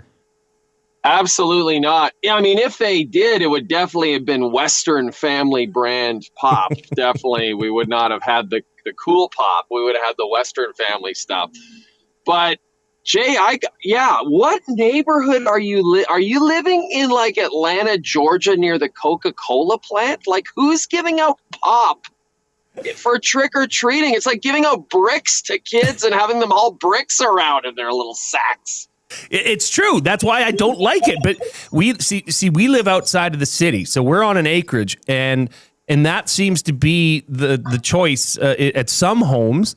And I will say this, that if you combine a can of pop with a full-size chocolate bar or with a nice bag of chips, that does lessen the wrong in my eyes. But no, it's a big thing out in rural Strathcona County. Okay, Strathcona. So where are you? Like in Ardrossan? Where are you, Jay? Like Jay, you nailed it. Yeah, we're just south of the metropolis of Ardrossan. Wow, look at you. What a town. My ex-wife was from there. We've got something in common. Who would have known? Who would have thought? Who would have thought? What a small world. What a small world. Oh, that's amazing. Okay. Well, I'm glad the two Jays have bonded. Wow. Somehow. Yeah. Over ex-wives and Halloween candy. Yeah. Yeah, we bonded over Ardrossan and their need to put bricks in children's Halloween candy bags so that they can barely get around from one acreage to another. Great job, Ardrossan. Now, what's Halloween like in the Onrait family? Is it a big deal? Yeah. Well, this is the thing, Reid. As you guys know, everybody's got Blue Jays fever here right now. Everyone's really into the World Series. But the one thing that's a little, I don't know, it depends on your perspective, I suppose, fellas. But if this series goes to 6 games, Game 6 will be on Halloween on Friday, this coming Friday. Game 6 will be on Halloween. So it will be a bit of a conundrum, I think, for a lot of people, because on one hand, you want to participate, and on the other hand, your favorite team's in the World Series. I'm sure plenty of people will have projectors out on their lawns and be showing the game. But I'm kind of hoping the Jays just wrap it up in LA, 3 straight wins, bang, bang, bang, starting tonight. And then we've got our Halloween free for me to consume lots of alcohol and give out lots of cans of Western Family grape soda to the kids in my neighborhood in Little Italy. What's your costume while you're doing that? So when the Superman movie came out this summer, the good folks at Warner Brothers were kind enough to send me a Superman t-shirt and a Superman cape to commemorate the occasion. And immediately upon receiving it, I said, guess that's my Halloween costume this year. So no, I will not be going as 6. My wife won't be 7 and I won't be 6. And all these parents going as 6, 7 for Halloween. Jay, I'm sure, is totally doing that. And that's a hip and cool thing to do, no doubt. But I'm going to go as Superman. I'm going to try to track down a wig. We'll see if I'll be successful. But yeah, that's the plan. I want to go as Superman. Okay, well, not bad, not bad. Jay Onrait joining us on the Oil Country Towing Video Hotline. All right, I got to ask, because I texted you yesterday. I was like, hey, man, I saw your Tostitos commercial. And I know you can't put tone in text, but I got the feeling you were a little disappointed in me that I wasn't more up to date on the Tostitos commercials, I believe you said. What was it like filming these with Luke? Well, when you're a major star like myself, you're used to these all-day shoots. But Luke, who's new to the media game, was floored by the whole production. They rented an entire house in suburban Toronto, and they took it over. There was a crew of about 45 people. We started shooting at about 8:30 in the morning, and we didn't finish until about 5:36 at night. And we shot 3. That was to shoot 3 15-second commercials. It's an amazing thing how much prep and production goes into shooting very short and very simple commercials. But we did it in a different part of the house for each of the 3 commercials. And it was an absolute blast to do it. And I got to say, Luke Wilson, who you guys both know is a terrific football analyst, both on the CFL and NFL side, and has really made a lot of friends in the CFL this year with some of his opinions. He is a terrific actor as well. Some people just have it. People like Jay, Luke Wilson, Audie Linz back in the day, Bob Layton, people like that just have it. And that's what Luke has. Wow, that's what an honor to be included in that list. I appreciate it, Jay. I wanted to ask you, do you know that someone rates your suits on a daily basis? This is on Twitter. Most recently was day 549 of rating Jay Onrait suits, which started with, and I quote, "Oh boy, it's the brown suit," and then followed by the dreaded brown velvet suit, which scored a rating of 2.0 out of 10. I have also seen as high as 9.5 out of 10. Do you feel like the brown velvet suit is being treated fairly? No, I don't. I love the brown velvet. It makes me feel like film director Wes Anderson shooting the Royal Tenenbaums. I feel so regal and stately in it. But Lori, the person you're referring to who reviews my suits every day, not a fan. She doesn't like the hipster stuff. She doesn't like the brown velvet. She doesn't like the green corduroy base. She's not into that stuff. But if I put on a classic navy blue or a pinstripe, Lori likes that. She likes the classics. I'm just thrilled that someone's watching the show every day and paying that much attention to what I wear that they would possibly want to do some sort of crazy Twitter type thread about my clothing. It just warms my heart. I love it each and every day, even if the ratings are bad like they were for the brown velvet one. Nothing makes me happier. It's exciting. It's a lot better than right after I met Reid in 1999. I hosted the big breakfast in Winnipeg, and all my clothing came from Randy River. Oh. Randy River, fellas. Remember that place? Yeah. Wow, what a shop. They probably had one at Londonderry. They probably had one at Kingsway Garden. They probably had one at West End. Randy River, a lot of cargo pants. If you wanted to look like a Backstreet Boy in 1999, you headed straight to Randy River, and that's what I did. Yeah, that's amazing. So, okay, wait a minute. Do you know... Okay, I saw the Twitter account, Lori Rates Your Suits. Do you know her? Do you know why she started doing this? Is there more to this story? There's literally not more to this story. She's just... That's the story. Wilkins strikes out again. Yeah, no, nothing to the story. I do not know her. I've never met her. She is simply a fan of the show. And one day she just started to rate my suits, and I loved it. So I interacted with her a little bit. And once in a while, I'll usually always send her a like or two, and sometimes I'll reply. But yeah, no, there's nothing more to it than just a viewer making observations. That's really all it's about. So do you know what suit you're going to be wearing tonight, and how do you perceive it being rated? It's a great question. I don't know. I never know until I get into that building. It's more like a feeling. You know, I'll usually start with the tie, and then I'll go to the shirt, and then I'll add the suit on top of that. And we'll see. I might go a little conservative tonight. And maybe, because, again, the brown velvet didn't go over great. So I might go a bit more conservative tonight and toss Lori a bone. That was probably the wrong way to phrase it, but you know what I'm saying. We hear you loud and clear, yeah. We're on the topic of attire. I've noticed Craig Button, who's also on Edmonton Sports Talk, he's on the Nielsen Show with Lieutenant Eric. He sometimes will be in studio, and he often goes sockless, or what appears to be sockless. Are you a sockless or socked broadcaster, Jay? 100% socked, and I'm so glad you brought up Craig Button, because everyone at TSN, each and every one of us, is living in Craig's sartorial world and just trying to exist in it, because he's such a snappy dresser. And who among us would even try to go sockless at this time of year, right? I mean, it's just so gutsy and almost wrong.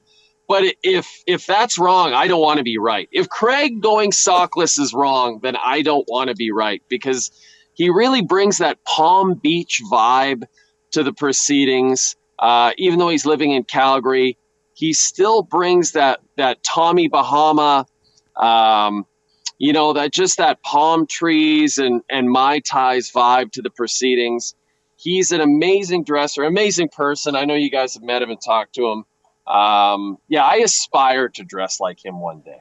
All right, Jay Onrait joining us on the Oil Country Towing Hotline. All right, look, we gotta just circle back to the Jays. I know you touched on it a little bit, but was it game 2 you got to go to? Can you just tell us what that was like being in Rogers Center and just how that city is swept up in the Blue Jays? I'll tell you this. So I took my family to the Raptors home opener on Friday, which was also the same night as game 1 of the World Series. And I bought those tickets about 2 months ago for the Bucks game against the Raptors, not even registering that the Blue Jays could possibly be in the World Series that night. You know what I mean? Like, That's how far this team has come from the beginning of the season, when a lot of us thought like George Springer by the end of the year would be designated for assignment possibly. And here he is having the best season of his entire career at the age of 35. It's a remarkable story. So once I realized that the Jays were in the real World Series, I knew I had to take my family. I wanted them to experience it. And it was everything I hoped it would be and more. This city, and I'll say this country, I love how this country, someone's honking their horn next to me. Sorry, guys. This country embraces the Blue Jays more than any other professional sports team as a nation, if that makes any sense, right? We're not quite a basketball country yet, though we're definitely getting there. Obviously, we're a hockey country, but we're split among all our different teams in different regions of the country. It's tearing us apart in many ways. So I love that the Blue Jays bring us all together. We're all rooting for the Blue Jays, and it's just exciting. Everyone at work, usually it's like, you know how TSN is, probably 80% Leaf fans, a few Habs fans, a couple of Oiler fans. No, everyone's going for the Blue Jays. So to be there in the building, to experience that, to see the Jonas Brothers, not really sure why they were there, but who gets mad at that?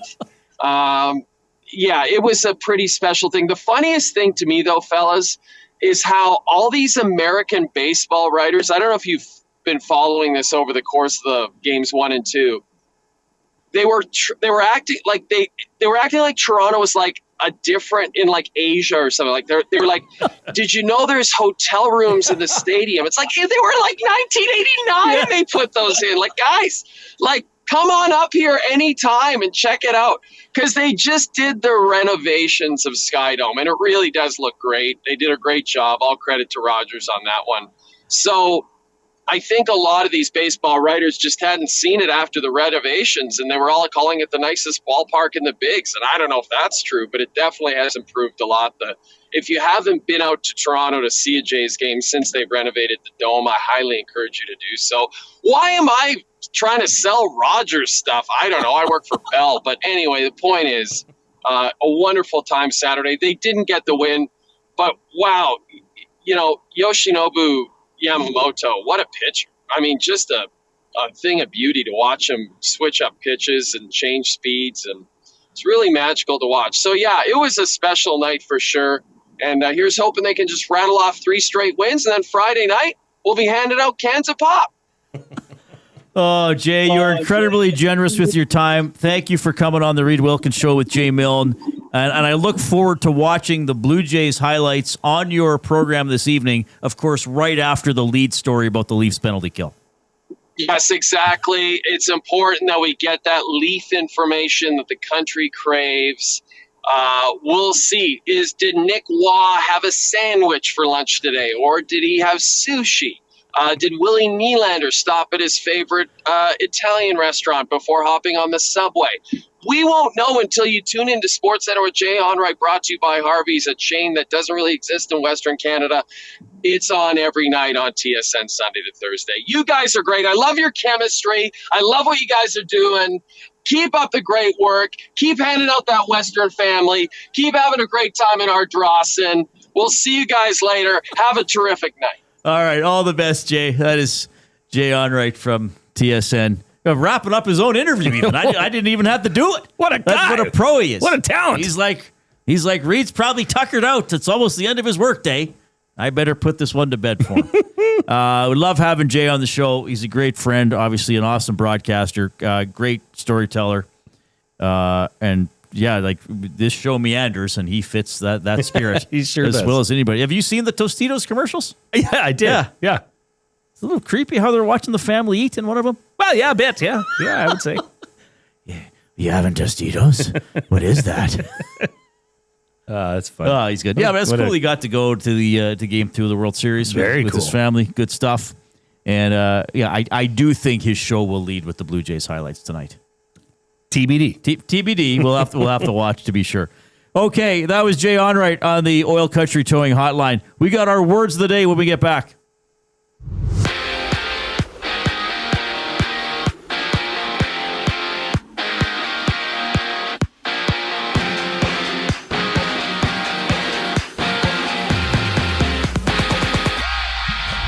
It's a tied series between the Jays and the Dodgers playing Game 3 of the Fall Classic. Max Scherzer, the man for Toronto. Tyler Glasnow on the other side with first pitch at 6. And Bo Bichette will be starting at second base for Toronto. 2 games live in the NHL. Near the end of the first, St. Louis and Pittsburgh are locked at 2 goals aside.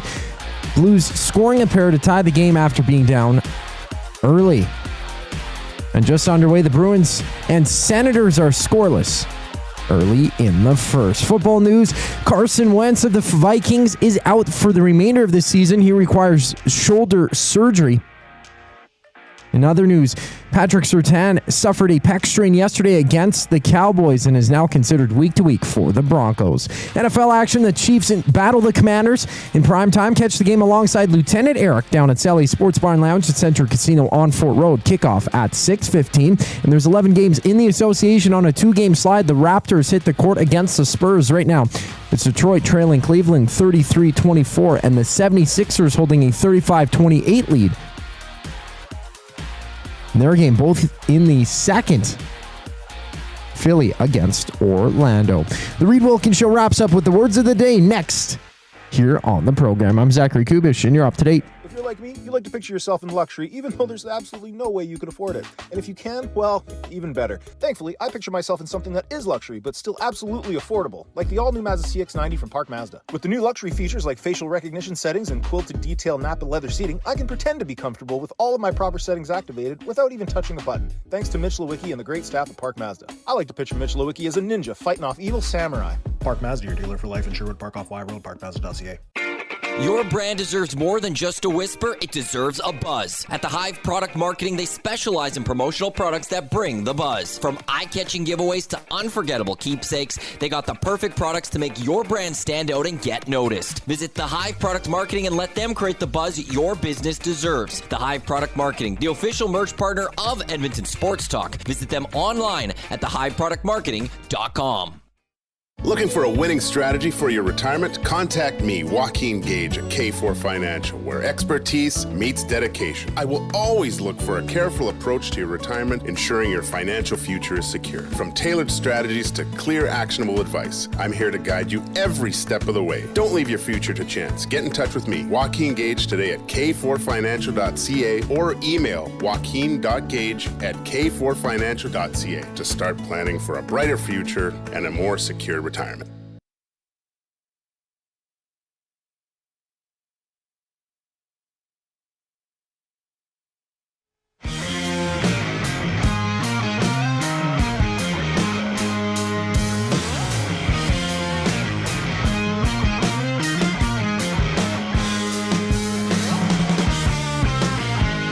Oh, what a show.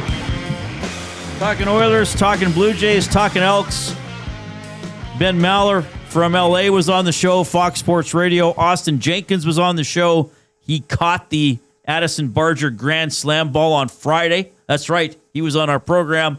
And Jay Onrait, Athabasca's pride and joy from TSN, was also on the show. Man, oh man. And we haven't even done the word of the day yet, presented by Edmonton Public Library. Look up their Cooking for a Cause program.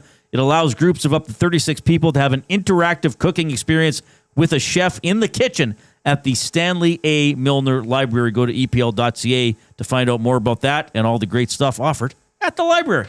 The word of the day with Reid and Jay. Oh, I'm sorry. Did I break your concentration? What do they got to say? Say what again? Say what again? I dare you. Let's find out. English, do you speak it? Then you know what I'm saying. First word of the day, Cognoshanti. Cognoshanti.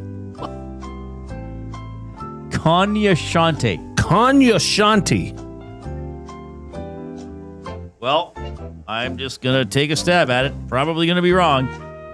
Konyashonte. Cognoshanti. Why not? I have no idea how to spell it or what this word is. Cognoshanti. Cognoscente.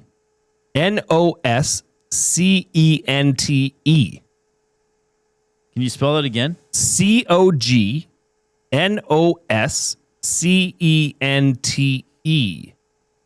Okay. I am going to say What would this possibly be? Like Sante could have something to do with 100. Trying to see if there's any reaction to Jay. There wasn't. I mean, it kind of reminds me of cognition. Does it have something to do with thinking? Not directly. Not directly. I think I would like a sentence. The audience at the club, though small, was full of writers, musicians, and other noteworthy members of the jazz consigliere. So these are people who are in the know about a certain discipline. So it does have to do with knowing, like being cognizant. Yeah, sure. You're right. Cognoscente refers to a person with expert knowledge in a subject. It is usually encountered in its plural form, cognoscenti, expert knowledge, and preceded by the. I think I should get a 0.25 total. Yeah, so you're going to get a 0.75 out of 2.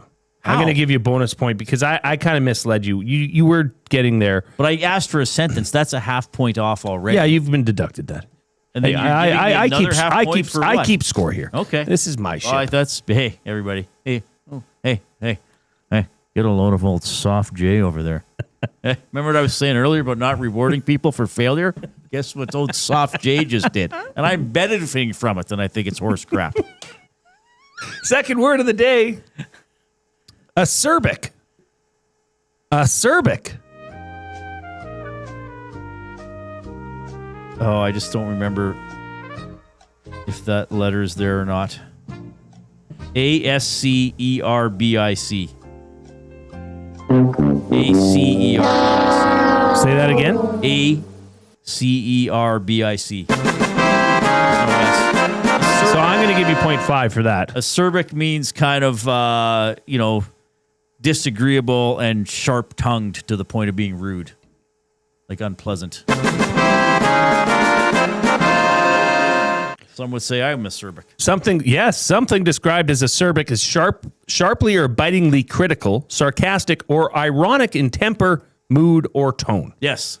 So that is 1.5 out of 2, a total being 2.25 out of 4. That is not bad. I feel like I've been generously marked. By Soft Which J. is fine. By Soft J. Yeah. Yeah. The teachers may not be on strike, but Soft J is open for business. I don't even know what that means. Okay. We better stop. Oh, my goodness. Is that Soft J? I think I hear him coming now. All right, Terrible. We're done. We're going to go watch Blue Jays. Well, Jay's going to drive his kids around to practices. Daddy Uber. And watch the Commanders. I'll be listening. No, you'll follow the Jays. Of course. On behalf of Zachary Kubish and Jay Milne, I'm Reid Wilkins. See you.